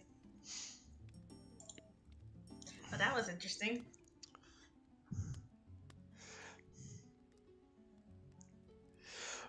Oh, this game been going for the past 3 hours. Yeah, we're getting there. I pushed it. I didn't know that you guys were gonna not go in the cave, or I didn't know what the hell was gonna go on. Yeah. And now we got this licorice person. Yeah, and that was completely off the fly. Oh, you I had lucky no son. idea about the snapping turtle. I had no idea about any of that shit. I just fucking picked it. Fucking dope. You was at a 21 Pilots Yeah. concert. Damn it. I wanted to go to that. Yeah, so don't forget to add the XP. And you guys haven't taken a long rest, so Not yet. we'll have to deal with that. Yeah, this tavern, it does have 3 stories. There are rooms to rent, that kind of stuff. So when we get back here next week, we'll have to carry on exactly where we left off here tonight. I just realized Ghost is coming in right at this point, the next session. How the hell is he gonna get introduced? That'll be interesting. Oh boy. As we know, he loves to Right on. fight. Already know, Yeah. first thing he's gonna do is pick a fight with Licorice. Yeah. Nermac. It's gonna be interesting. But yeah, Nermac, it wasn't necessarily your fault or the merchant, Dez. He was also drunk, reached into his bag, pulled out a hempen rope. I guess he must have thought it was a whip and gave it to you, and you paid for it, thinking Yeah. it was a whip. So I think that both of you guys were there. Because you're intoxicated and maybe after a long rest you might be able to figure it out, and that's if he's still around. So just to keep that in mind, because it was sort of very subtle, but just thought I'd throw it out there. So Okay. yeah, we have you guys are at the Roaming Wolf Tavern, this sort of roadside tavern, And then we get and this there's shady guy over mysterious here. character, yeah, sitting in the corner. When we get Nice. back next session, I'm gonna roll another performance to see if I can get it to be a little bit better. No worries. All right, guys, I'm gonna head off, get something to eat, and go to bed. I'll see everybody next week, and Alan, I'm gonna try to catch you either before the weekend or just after to see if we can organize that YouTube and get these things uploaded, because I think that would be. Oh yeah, dude. Just If great. this, I swear, the way this game, our campaign's going, whenever that animated series is made our campaign, it's going to be lit. Yeah, man, Yeah. because this one and the one that you guys previously played are somewhat connected, and so you're gonna start to figure that out, because there was already one clue that Violet discovered, and that was Thorin Iron Fist. So that'll give you Yeah, I at least caught on to that, time- like out of some character, form of a timeline. Yeah. which means So that'll Zephy's mother is not Hito, because there's no way in hell that happened with this current timeline, possibly. Which is fine, actually. Well, what we had established was that Zephy is the daughter of Jandar, Yes. and Hito is not related to Jandar, but was the son of Balthazar Gelt. Or, sorry, the daughter of Balthazar Gelt. Yes. Yeah. So we'll see where the campaign goes, but yeah, I think that was kind of a neat tidbit of information there, that Thorin Iron Fist, who knows if he's alive or not, but he was the one who had sent out for that mining expedition. And also, you guys should keep in mind where Axholm is on the map, and where you guys were on the Sword Coast, and where you discovered the mine, at least the abandoned mine. Yeah, so but like the Sword Coast, like we were on the road that went like this, and then there was that kind of dotted road that went with the mountain. The town is like right here, right? Yeah, I'm gonna bring you guys over there so we can all take a look. Wait. We're on the road that Hito and them was on originally. So, you guys started here in Neverwinter. traveling for several days. You had a roadside stop, had a campfire, you discovered a Cyclops cave, and then you discovered a river over here with the troll cave and the abandoned mine from the dwarves, and Axholm is over here, pretty much. Yeah, Axholm was somewhere here to the south. Phandalin wasn't that far away. It was over this way, though. Well, according to your map, I should probably put it out there. Phandalin is here, and you guys would probably have Axholm on your map as well. Yeah, I'm not seeing any markers at the Dude. moment. My thing's got a connection interruption. There it is. There's Phandalin. There's Axholm. All right. And the Tribord Trail. So you guys have traveled for several days from Neverwinter. The X here was the Cyclops Cave, and let's see if I can. We're supposed to go figure out this village and what's attacking this village. But I'm kind of half curious about Phandalin at the moment now. No. We gotta keep on our journey, though. Yeah, maybe on a. Oh, can't we just go through it like that? Go down to Fenlin, then from there go through the hills towards Axholm. You can go anywhere if you want to take that route, yeah, or you can stay on the high road, absolutely. But you have to keep in mind that Violet had told you guys that the Chamberlain and the General Kane Tyleeson had warned her and you guys indirectly that you should stay on the path, and even on the path, it's dangerous, and to travel during the day and try to avoid traveling at night. But that's only the information that was given to you. Mind you, you guys could go absolutely anywhere. You could go out into the forest. You could go way north past Neverwinter City. You could do anything. Right now, the contract, if you want to get that 1,000 gold, is way far south. Way beyond this map. There's another map that connects, which you guys don't have. It's the middle ground. And then there's another map after that, which is the south point, which takes you to Baldur's Gate, Giledas.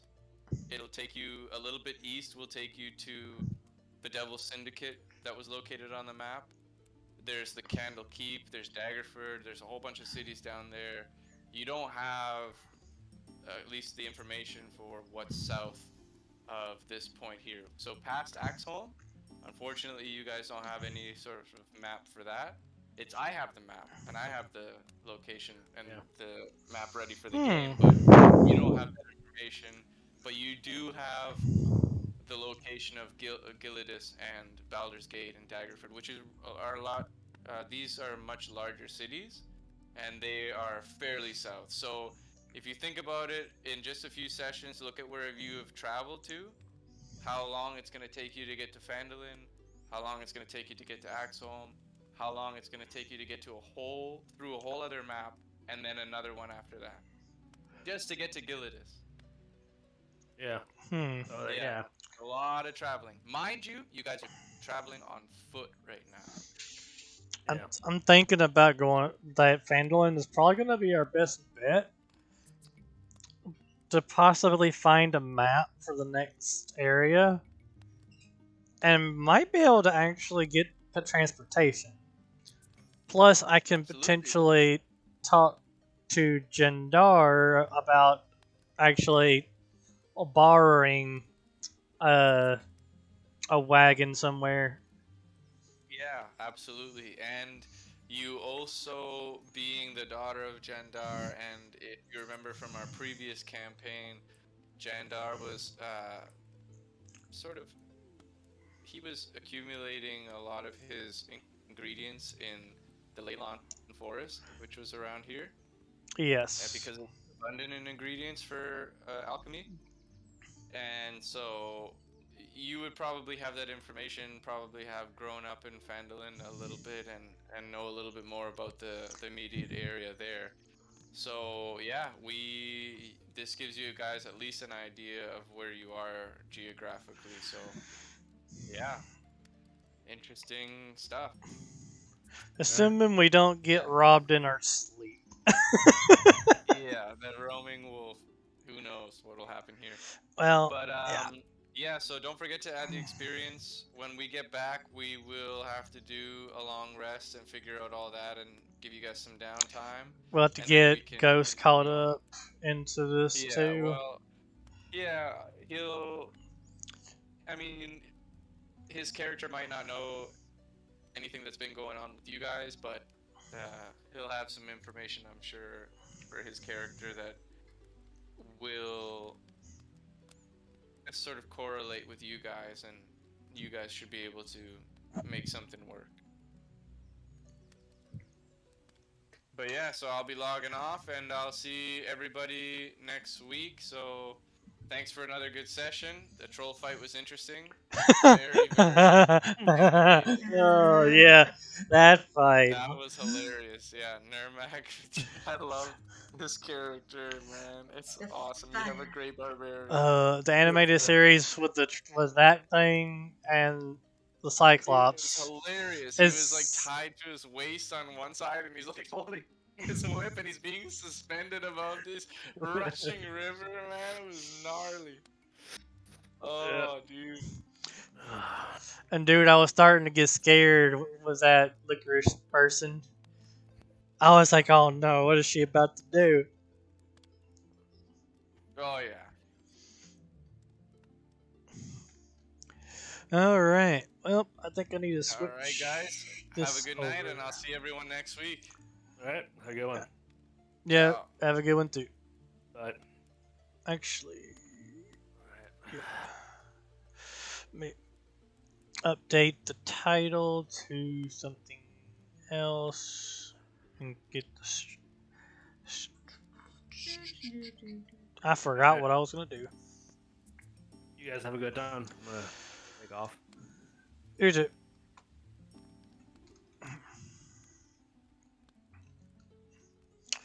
I'll see you later, sister. Brother, did you see what I put in the Discord when you talk about that tabletop productions? Oh, I just now saw it.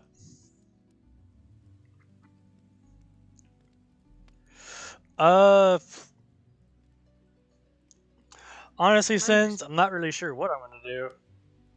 I'm just honestly just messing around, drawing on my phone.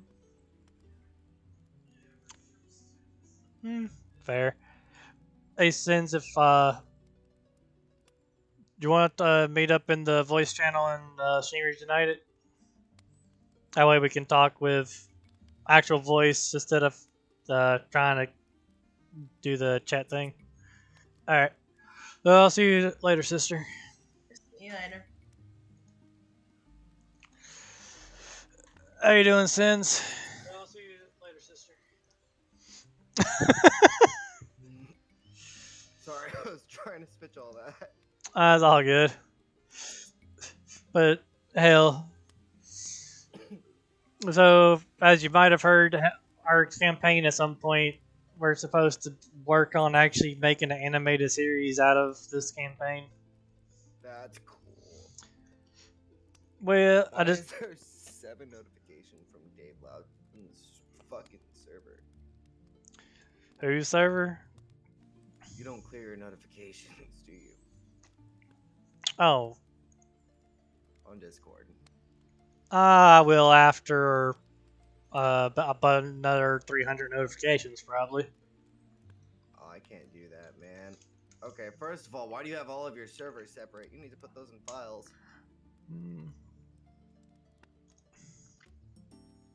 I've got my Discord set up to where there's a file for personal servers, a file for community servers, a file for game communities, a file for like the official game servers, and then support servers.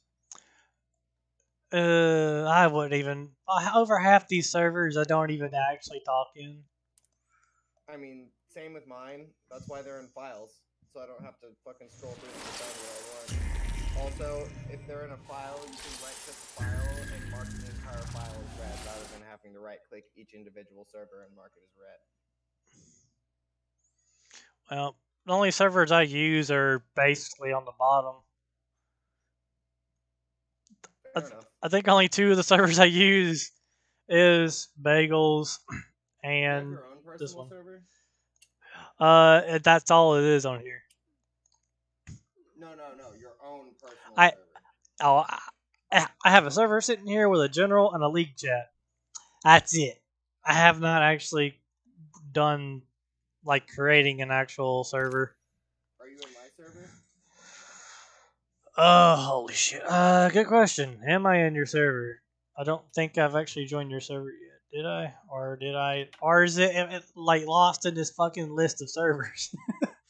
That's what I'm saying. Scroll I- through it. I'll see it. Well, I know Shark Killer's not. I forgot how to make a file. Actually, Just click and hold on one, and then drag it to another. did not mean to do that. Don't use that one. There's no point in me having this server. I don't even talk to those guys. I don't even know what that server is anymore. That's Miss Boss server. I still need that server. I'm just gonna put all the servers I don't need, like whatsoever. League of Legends. I'm about ready to delete that game again. Feel that. I'll put him on there. I met him through Escape Tarkov. I might talk to him later. Herky Jerky, I'll put you on that one. Dub Guy, I don't talk to Dub Guy very much these days. T Tank, I barely talk to him too.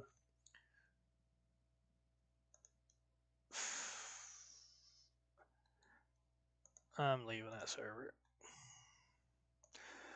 Dave, who I rarely see these days. I love Dave Loudon. Oh yeah, he's actually a great guy. There's Cat's server, which I haven't even spoke to Cat in forever. Like holy hell. There, now you can right-click the file and mark it as red. Oh, I already know which one's is which. I don't know why this person changed his name to that. What the fuck? Do you mind if I jump on Apex with you and, throw your casual games? I don't mind.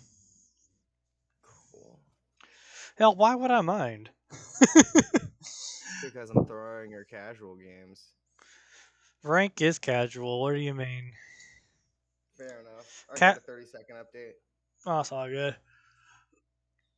But yeah, someone offered to make a Discord server, get it all set up for me before that I met on here, but after they get it completely made, they would transfer the ownership to me. But I just never talked to him about it. After that, I was like, okay. I mean, I Which, can do it without you giving me ownership. well, he said he would have created the server and then, Transferred ownership to you. yeah. Just make a role called Sins in your server. Send me an invite and make the Sins role have administrative privileges. That gives me complete control over the server without being the owner. Shit, I forgot what I was doing for a second. Holy hell. Oh yeah, that job didn't go too well either. Oh, I'm sorry. I should have walked out the very first moment I was in there. Why? Holy hell, dude! First off, she didn't tell a single soul besides one person that I was coming, and that person showed up after I got there. Didn't give me anything I needed to start my work. If I fell down at work, I wouldn't get paid. and it was actually kind of really unsafe work conditions. Fair enough. At least you got out of there. Yep, I worked the whole 3 hours, Fair enough, my dude. and I can I care wish less you if could I get find that. a job like what I got. Dude, I am having a brain fart right now. Holy shit! There we go.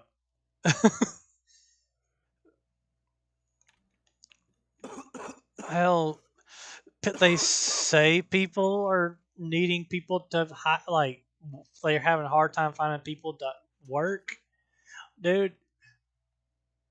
Hell, people can't even get an interview. Yeah, for real.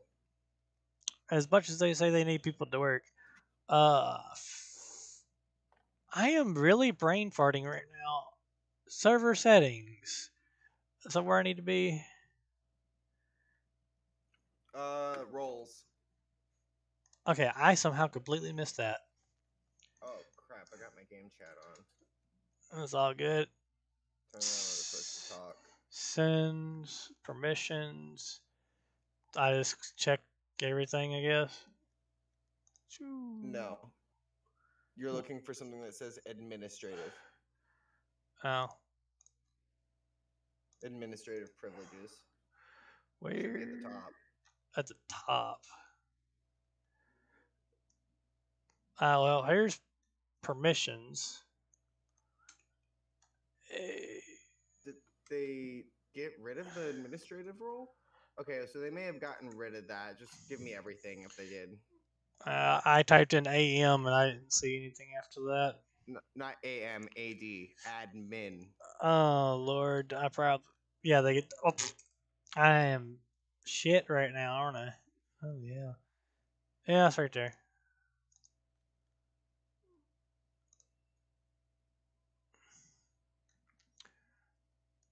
Administrator. Yep. Okay, so they changed what it's called. Alright, you've given me administrator, I believe. Wait. Right click. I don't have any roles. Okay, so now go. Click You X in the top should right have it corner. now. Okay, roles, sends. Yep. Okay, I've got complete control over your server. Probably not tonight, but at some point, hit me up. We'll jump into a call. Here, let me invite you to mine so you can see what it looks like. And you can use mine as a template, and we'll work on it. All right. Why hadn't I joined this sooner? Is what I want to know. What, my server? Yeah, I thought I joined it a long time ago. I don't like it matters. Dude, you killed me when you said, I want to be thrown into the abyss by my party members. I read that and I was like, what the hell? Me and my friends were dicks to each other when we played D&D. That's funny. Dude, that name of that samurai killed me. Can you do me a favor? Yeah. Can you turn your shit to push to talk in game chat, or do you want me to turn my game chat off push to talk and deafen in Discord? No, I got it off push. I got it on push talk now. I forgot about that. No, you're good. I was just hearing you twice. Oh, that's understandable. I put it on duos because hell, I can't play ranked with you. Not in the battle royale version. No, I understand. Oh no, it won't. It physically will not allow me to. No, I know. You already know I have a rank. Yeah, and I can't demote. Paladins works the same way, except you can demote in Paladins. Arenas you can demote, hell, but it's hard as hell to get back up in that because their rating system sucks badly.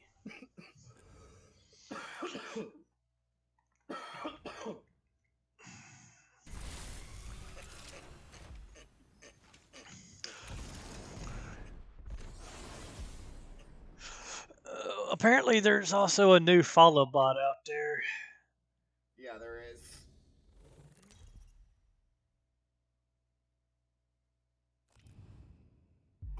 It was like IDWT.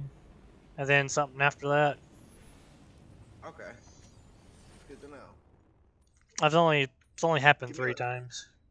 Oop. I What up? haven't gotten it at all, but I haven't been streaming. Give me a late jump.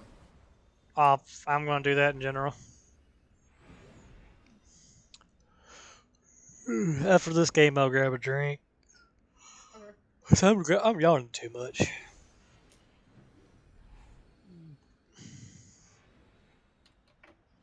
I should be in bed right now, not gonna lie. You're probably tired after that concert. Yeah.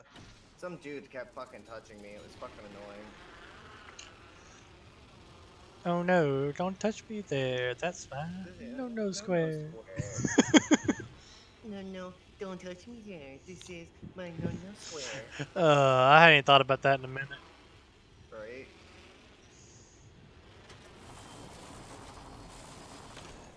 Bolt. Go ahead. I didn't want it. I love the bolts.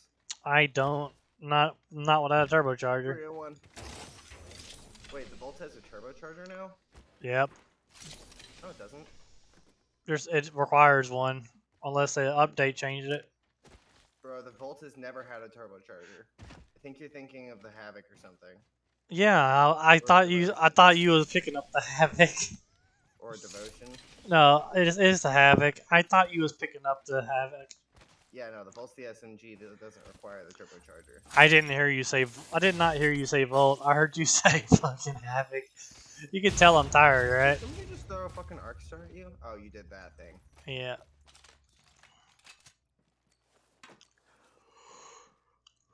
Holy shit! Can I stop yawning?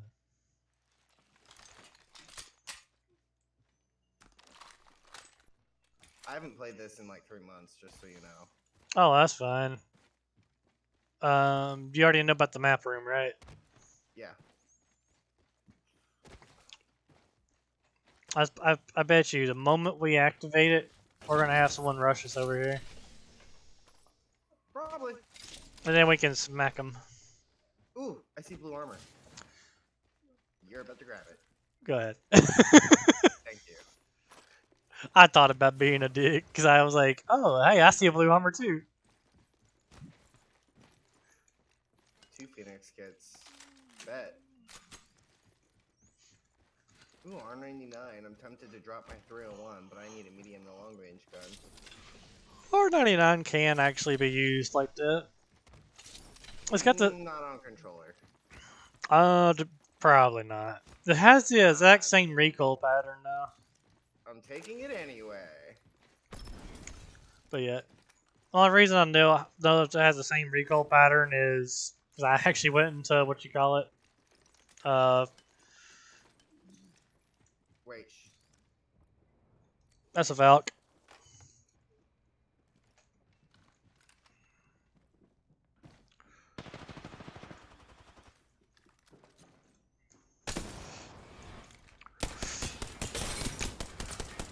Knock her, please. She has no health.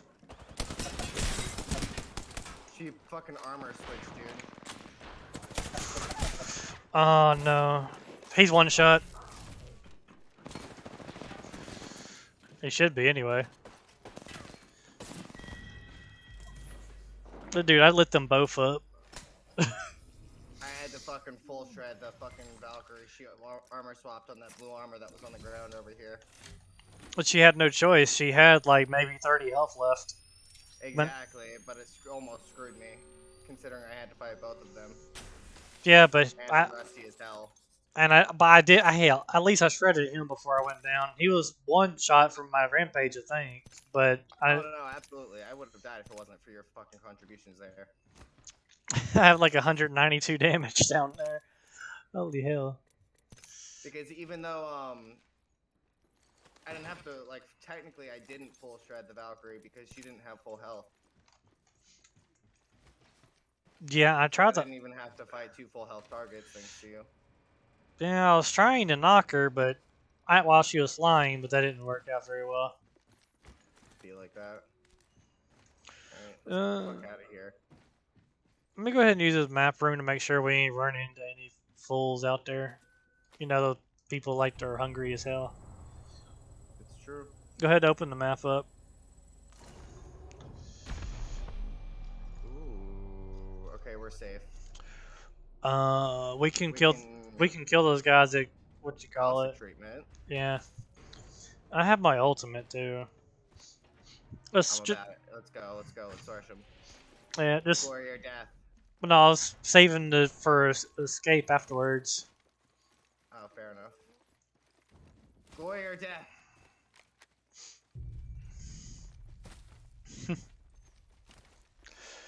It's always nice actually playing with somebody on this game instead of solo queuing because it pisses me the fuck off all the time when I get people who want to talk shit. I feel the same way about paladins. And it's not the good kind of talking shit either. Oh wait, Do you hear them over there? no, but I do want to cut them off somehow. It's gonna be difficult. I'm gonna take this jump tower. I can use the jump tower too, and I can actually track them a little bit.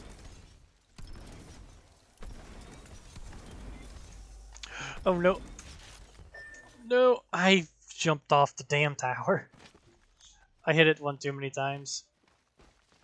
Well, hopefully I don't get fucked over on my own over here. You'll knock the fuck out of them. I don't see anybody yet. Below me. They're below me. Yep. We've got your ultimate and we've got my ultimate. Let's go push them. Glory or death. Who cares if we die?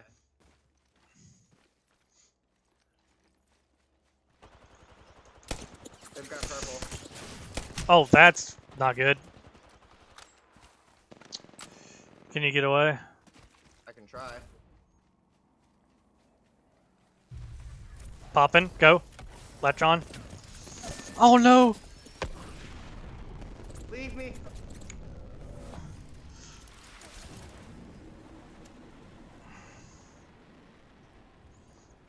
That was unfortunate. Glory or death. I can actually get your card, probably.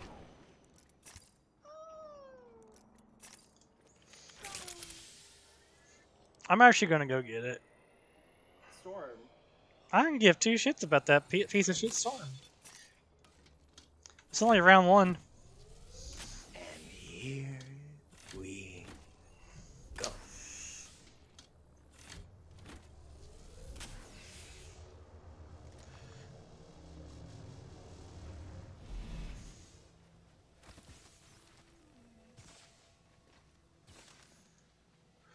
I also have heat shields as well, which I can use for later as well.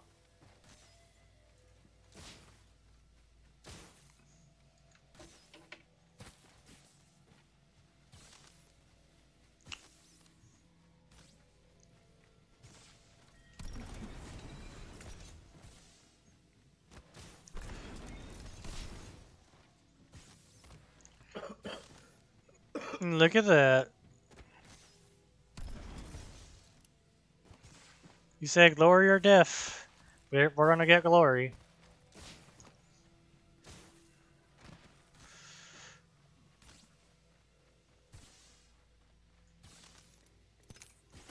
Pick it up, pick it up. Oh, wait, what? Oh! Oh my god. My fault.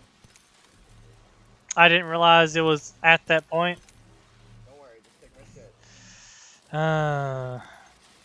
That sucks. There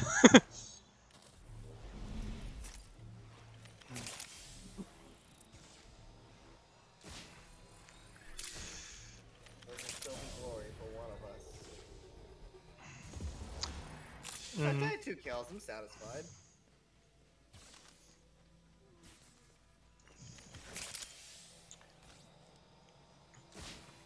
I should have just straight grabbed it. I was there too. See, if that was a random I did that to by mistake, they would have fucking flipped their shit. Yeah, I know. Because people can't take a game like chill. Seriously. They think it's their no game, no life, like the anime.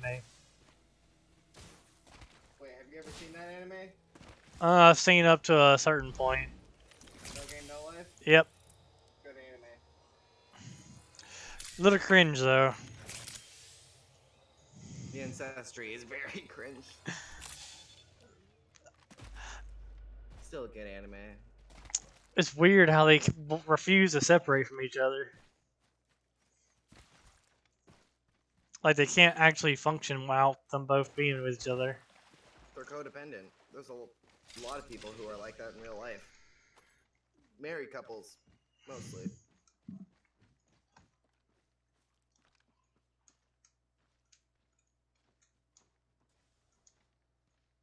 Don't do it. You said what? Don't do it. You said what? Glory or death! Ah! Victory! Screech! Wait. No, what's this? I wanted to look in here real fast. Oh, I want that.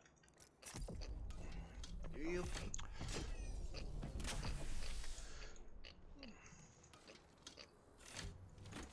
If she runs this way, she's dead.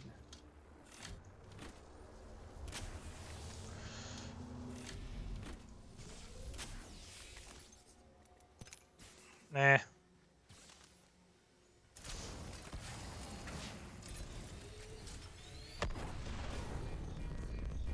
Oh, let's kill him over here.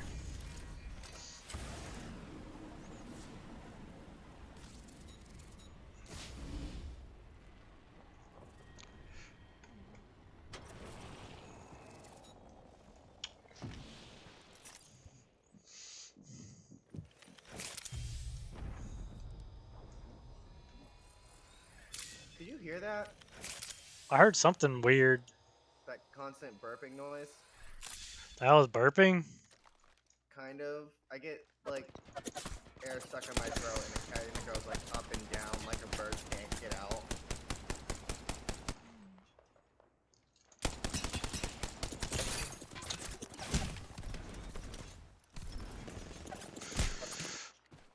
Oof.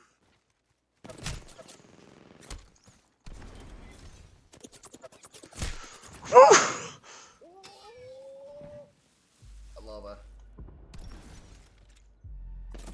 Oh no. I counted that down in my head. What? My death? Yeah. I was sitting here like 3, 2, 1. Had I hit my jetpack one more time going up, I think I might have lived. Maybe.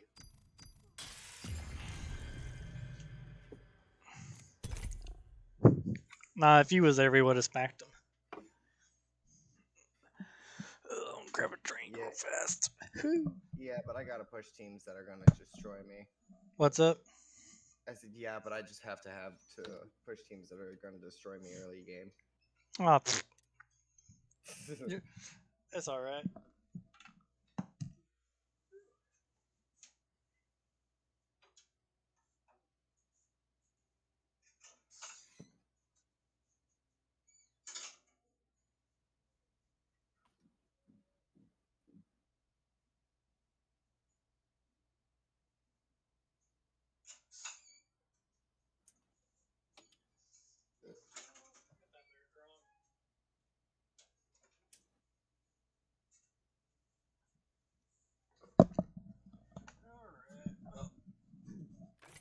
Let's get it. Whew.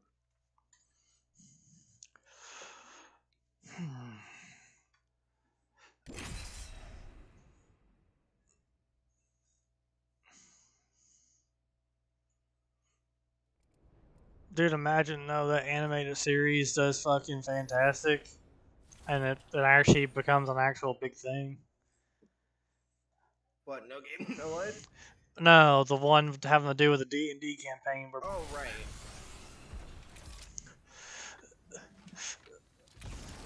some of the shit we have done already, I'm like, what the hell?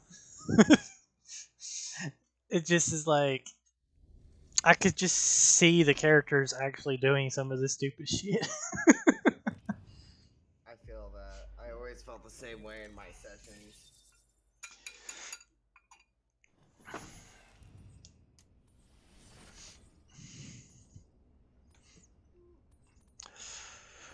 Whew. I can't. My hands are full. Oh, okay, sorry. Do you need a light drop? Always. I'm always doing a jeep during the drop.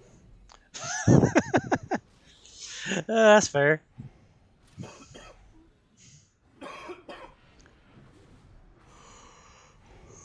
Ooh, Lord.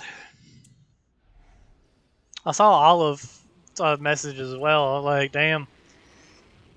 Where was all these messages when I was thinking about actually running a campaign? Right? Like, hardly no one was actually interested in taking part in the campaign, or at least paid any mind to it.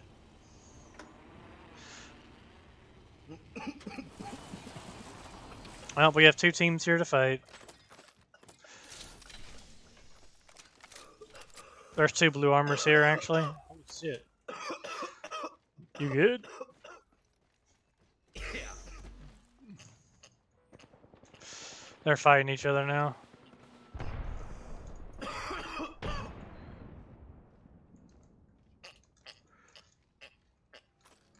There's an R99 here. One's over there, one's to our left.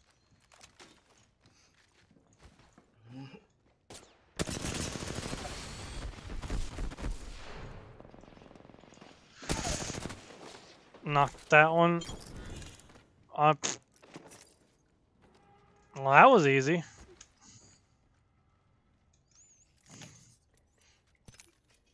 That was a little too easy. Went up behind the bloodhound. He wasn't expecting me.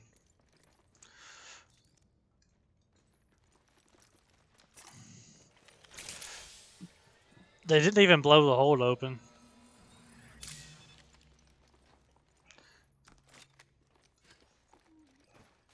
That's strange. Probably didn't have a chance. Well, they probably rushed each other with no concern whatsoever. That's what I would have done.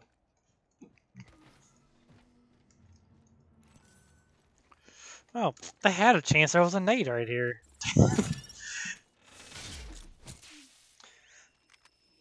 Usually there's actually pretty decent guns in here to fight with. Ooh, shit. Do you hear somebody? I think so. I don't see any signs of people. Yeah, but doesn't mean they're not there. Closed doors, closed chests. There's nobody. Do you want me to use a heavy weapon? I don't care what you use. I'm pretty good at finding my own ammo and splitting it with my teammates. I want to make use of the flat line in this game. I dropped that. Dibs. You don't have to say dibs. It's just me and you. Oh, wait, I already have one. If I took a longbow, I would have to. I would pick need. it up. Good. Because Never know if what I you're gonna a find. vault, I can put it on a vault. Kind of surprised there wasn't a vault up here. True.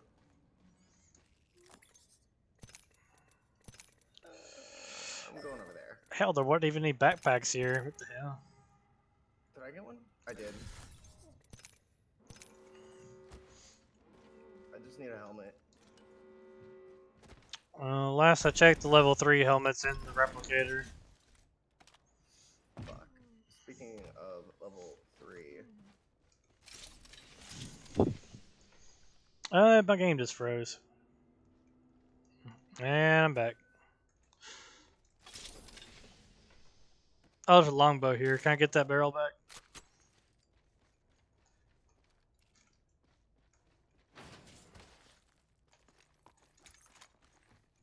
In the back. I'm guessing the backpack's inside. Yeah.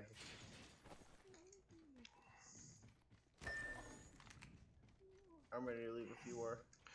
I'm stocked the fuck up. There's one more bin there, which I don't know if there's anything you need in there.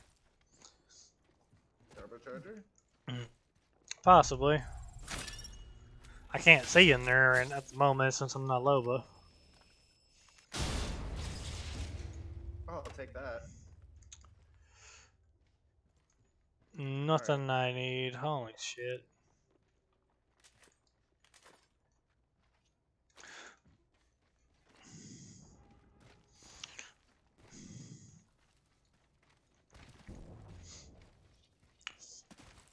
Apparently they're supposed to be taking tap strafing out of the game. We're taking what? Tap strafing, What's tap strafing? where you bind your W key to your mouse wheel. You scroll the mouse wheel while sliding, and you just go insanely damn fast for no reason. Good. That's not fair. Controller players can't do that.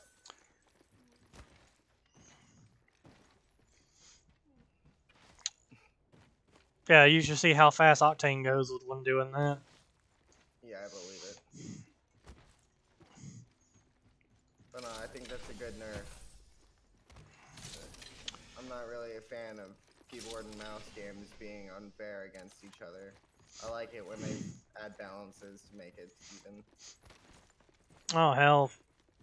And I didn't even know about it. I just figured it was the movement, so I tried doing the replicating the exact movement with no success. And then someone explained it to me. I'm like, oh, so just another little cheeky way to fucking break the game. That, if I'm not mistaken, is actually a speedrunner technique. So I'm not surprised a speedrunner probably played this game, tried to figure out how to break it, and figured that out. Or a game tester.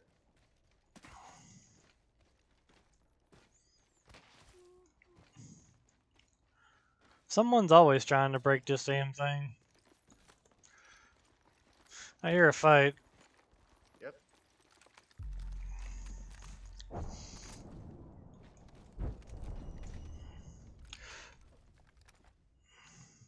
Actually, I see the fight.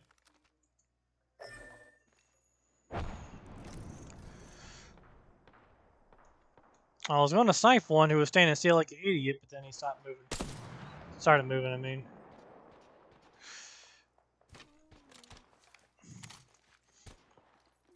I think they jumped down.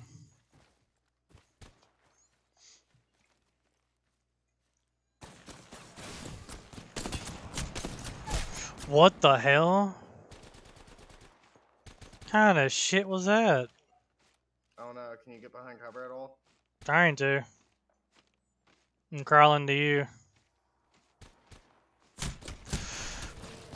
Dude, that's hacking bullshit right there. Ain't no way he can.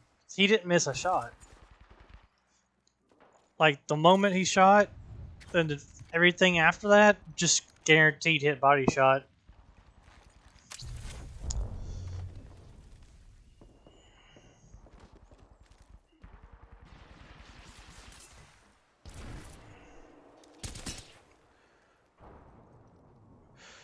Might want to get my card to.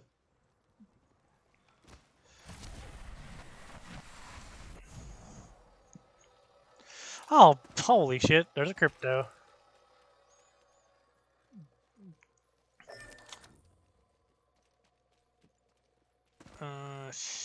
Res points is only one. I see that's close by.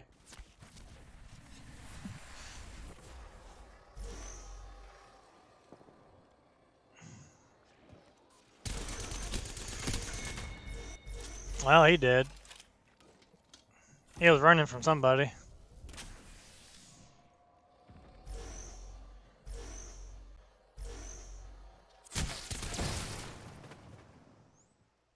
Oh, they're hiding over there.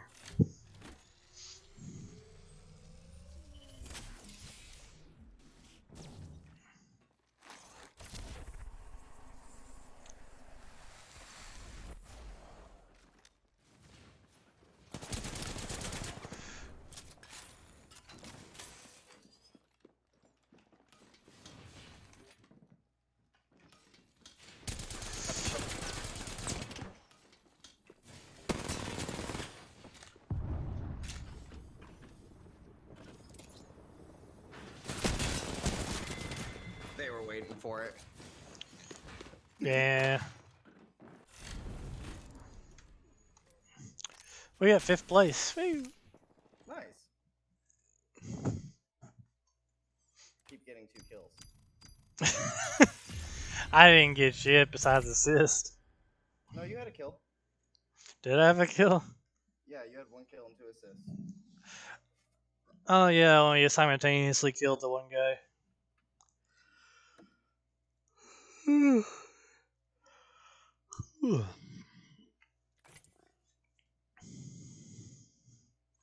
gonna be up at fucking 7 o'clock in the morning because, well, technically today, because it's past midnight, is the day that I become appointed a notary. Oh boy. Yeah, I'm gonna be a notary public.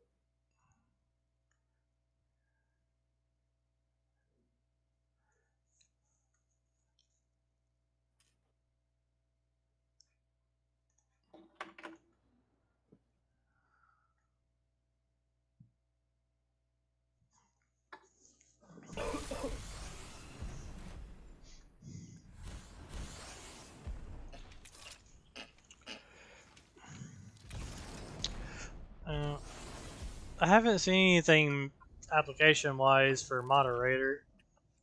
I know you talked about it before. We haven't put it out yet. Hey, I think y'all did. Whew.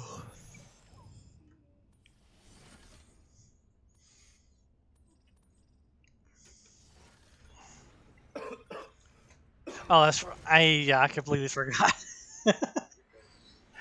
But now I need to redraft the application.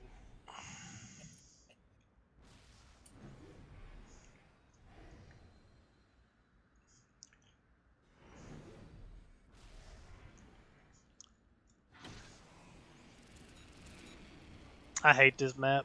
Me too.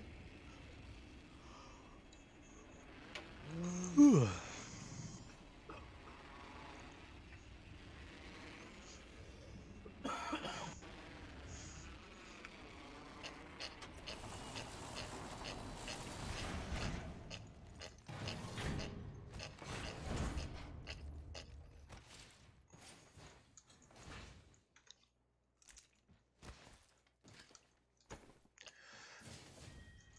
Why does it sound like you're stuffing something up your nose?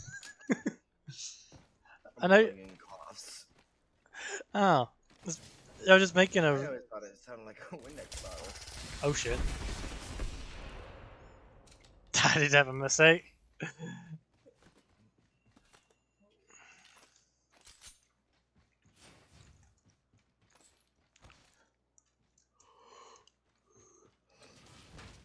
Ooh, I need to stop yawning. Should I go pistol game today? Just RE45, Hey, RE45 wingman. it's toxic. Here, take this. You know what? Just because you said it's toxic, I'm gonna do it. And then I dropped the attachments if you wanted to use any of that. No, I'm good. I don't like the ×3.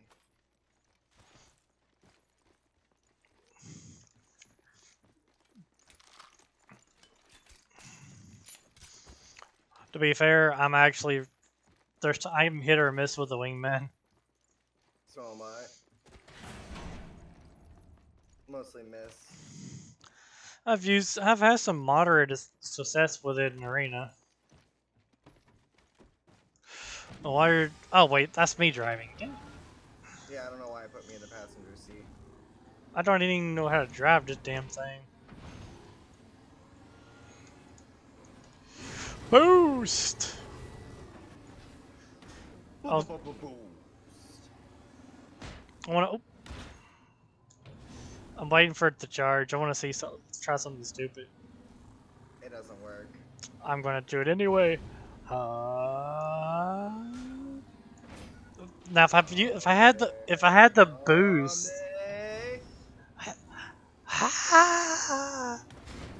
it worked. Woo!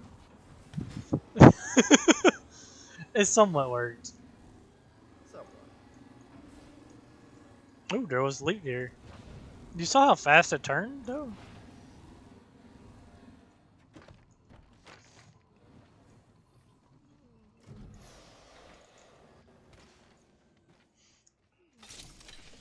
Can I kill somebody if I run them over with that? No, they took that out. Oh, what? It was a thing, though? Yeah.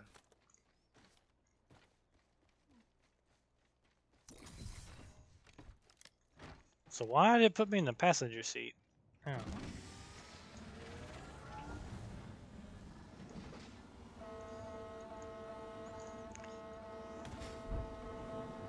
Yo, I just heard an explosion over to the southwest.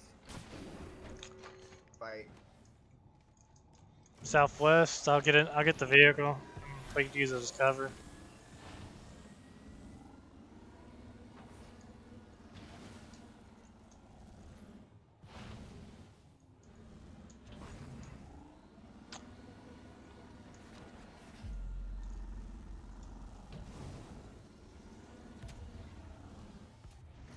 Yep, someone's here.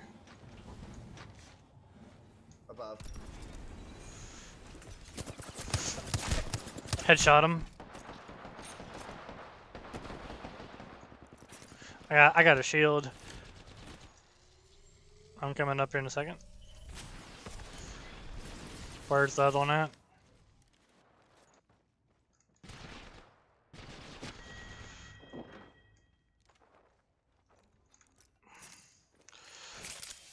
Well, I'm glad I at least put some type of effort into that.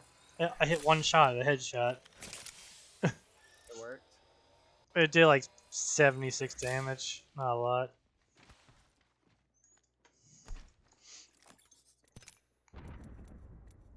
Broken purple armor.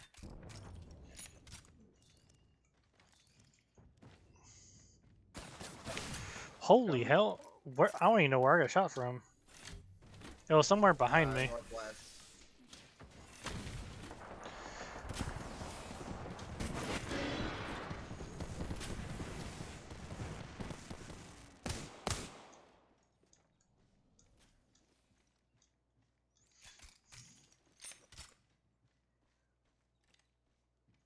Where the fuck did he go? Somewhere down here, I think.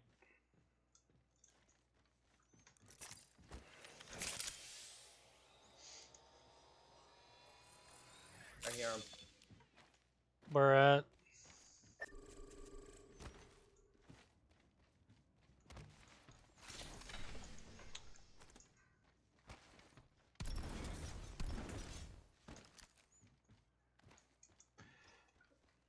Inside or outside? Outside, probably.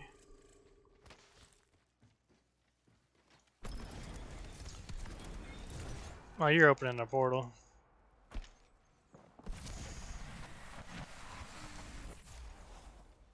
Heard a shot happen. Fuck! He's behind the trees over there. Yeah, it's hard as hell to see him. Don't worry about me.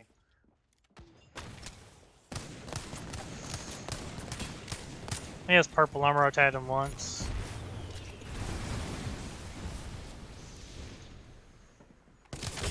Cracked him.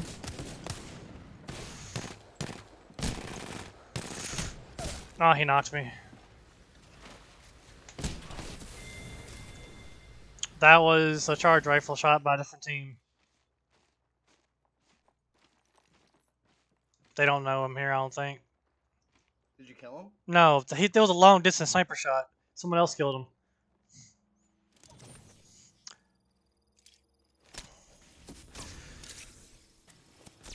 Go! No! Fuck me, dude.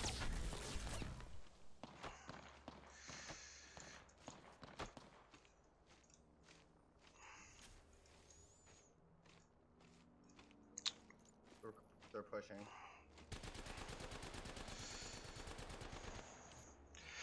Of course they're pushing. Fuck.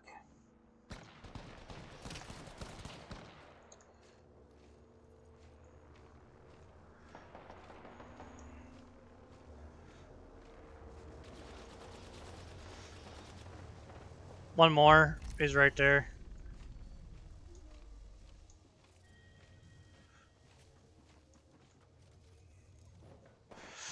Is he stupid?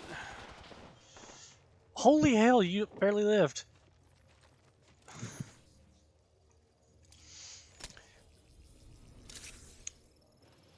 That dude must be completely stupid. Oh, shit.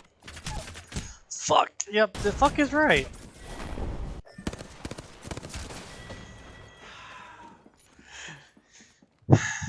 All that. Yep. I popped off. It happens in ranked all the time. Yeah, I know. And it costs us a lot of points when it happens too. Usually it happens in the beginning.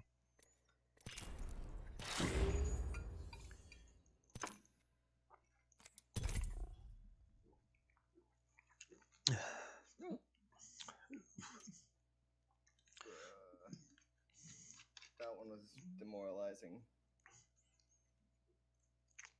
I don't, well,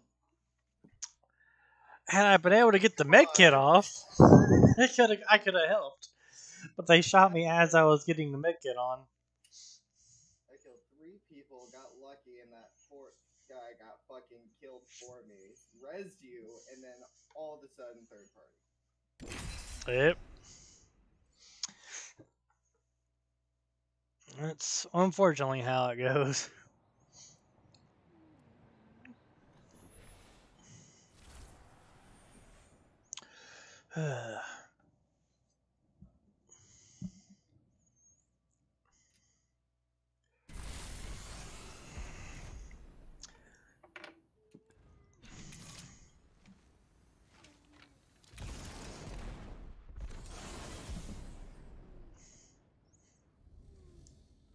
What's hell? I wish I'd actually taken out the damn fuse. I was actually hitting him. I got him low, but he kept using that damn. He pulled out a damn shotgun. That's ass. Yeah, shotguns are broken in this game. They Really are. like they're broken in 2 different ways. They'll do 7 damage up close, and then sometimes they'll do a fucking whopping 200 damage far away. Yeah, they need to fix the spread. Hell, I don't even know where the hell we're going. This is probably going to be my last game, by the way, because like I said, it's like 1 a.m. and I got. Oh yeah, I was wondering. I knew you needed to be up after pretty soon.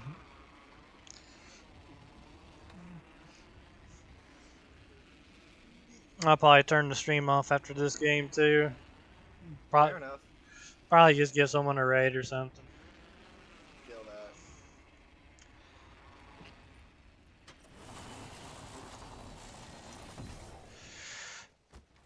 that. Then I gotta figure out what I'm gonna do tomorrow.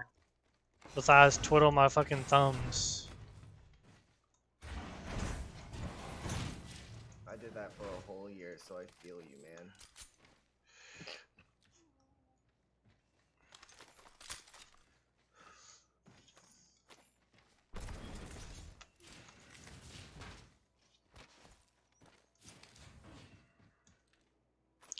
It's R301.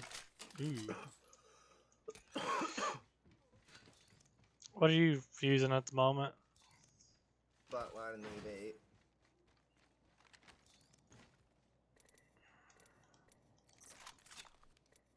Ooh, look at me gold.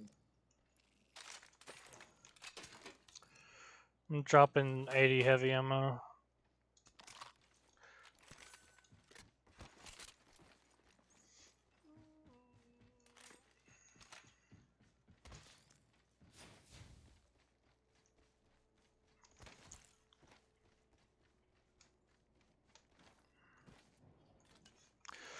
If you have EVA 8 here.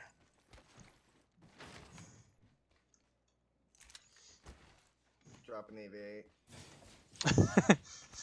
Oh, wait. Do I really want to do that? I don't know. I'm going to hold on to it for now. Oh hell, I just realized what you had. mean, I normally run energy weapons, so I don't blame you. No, so much armor. Oh. Yeah, my pun. Look at me, gold. I heard you say that, and I was like, what the hell does he mean? I'm like, oh. Look at me go. Gold. Woo wee, look at me.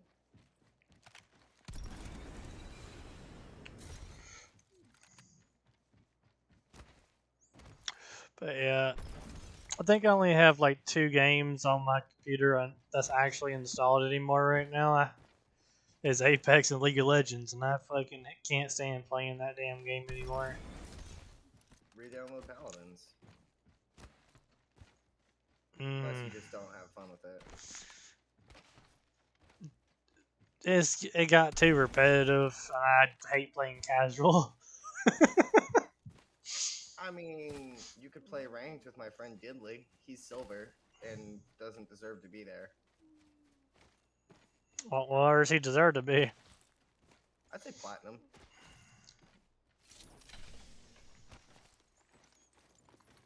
Just unlucky matches. Yeah. Bad matchmaking, and he plays solo, which isn't the way to go in low tier. But you can't always do anything about the randoms that you're fighting, you know? Unless you, like, the only way to really get around that is to get a 5-stack, and it's really hard to get a 5-stack for silver lobbies.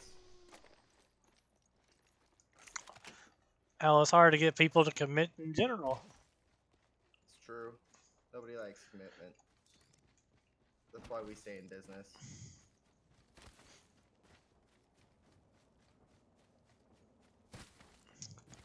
Well, was that a reference to your job? Yeah, because I worked for a divorce lawyer. Oh, I didn't know you was in that divorce lawyer part. Yeah. Well, port up. Someone's here. What was that? Someone's here. On that thing driving by. They just kept on going, I think. Yep, and about it. I hit him for 3 each. I think I hear somebody on the other side of this wall. Nope. Well, there's someone's shooting.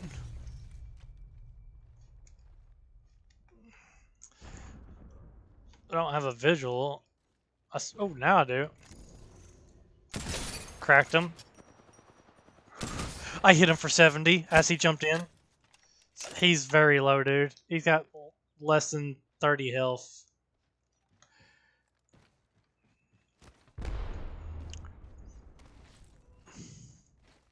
There's a charge rifle around here too, so be careful.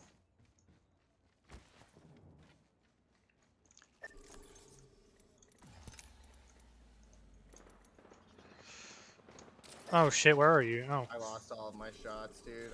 I missed all of my shots, dude. Third party, third party. That's a third party, alright. Fourth party, fourth party.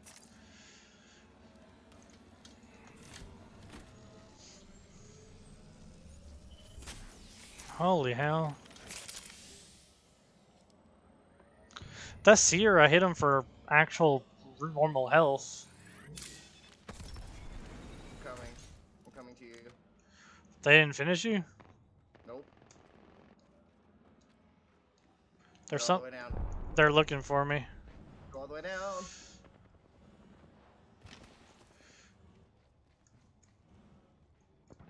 Wait, how did you get over here? I'm smart.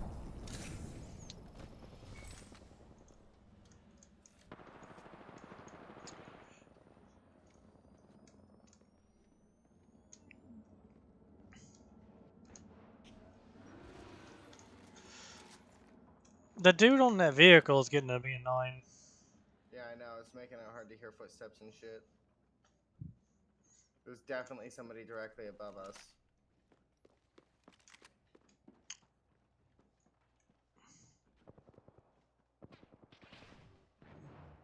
Let's go this way. Mirage clone. Dun, dun, dun, dun, dun, dun, dun, dun, dun, dun, dun, dun, dun, dun. I was wondering when he was gonna catch on.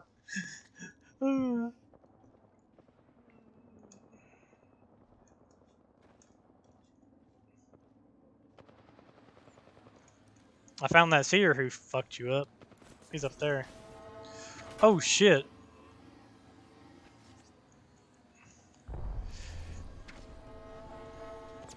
He's just over here honking his horn at people.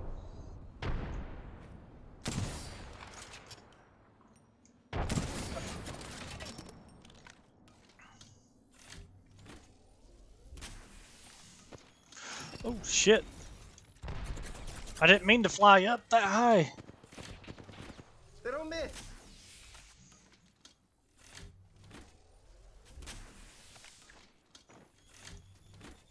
Someone's here.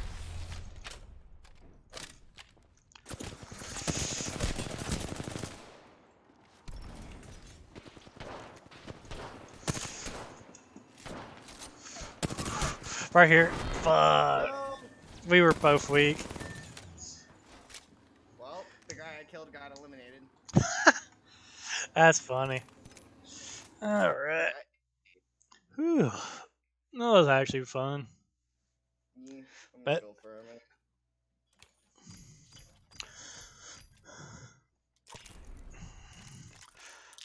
Hell, in this game, I feel like I can't get past platinum. I mean, platinum's nothing to fucking turn your nose at. Well, yeah, you lose 36 points a damn loss if you don't get any kills or placement. Exactly. And I remember that's... when I used to be oof. platinum, almost diamond. That shit was rough.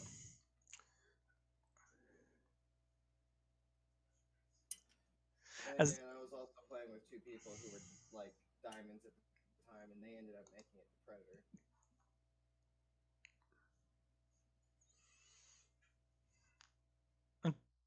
who should I raid, actually? Someone that I actually haven't raided, probably. I know I've raided him. I don't know who this cute doggo is that's live right now. But I followed her the other day. Is that actually her Twitch name? Yeah. Cute doggo. Okay. Yeah, she's playing the forest right now. Let me open that up.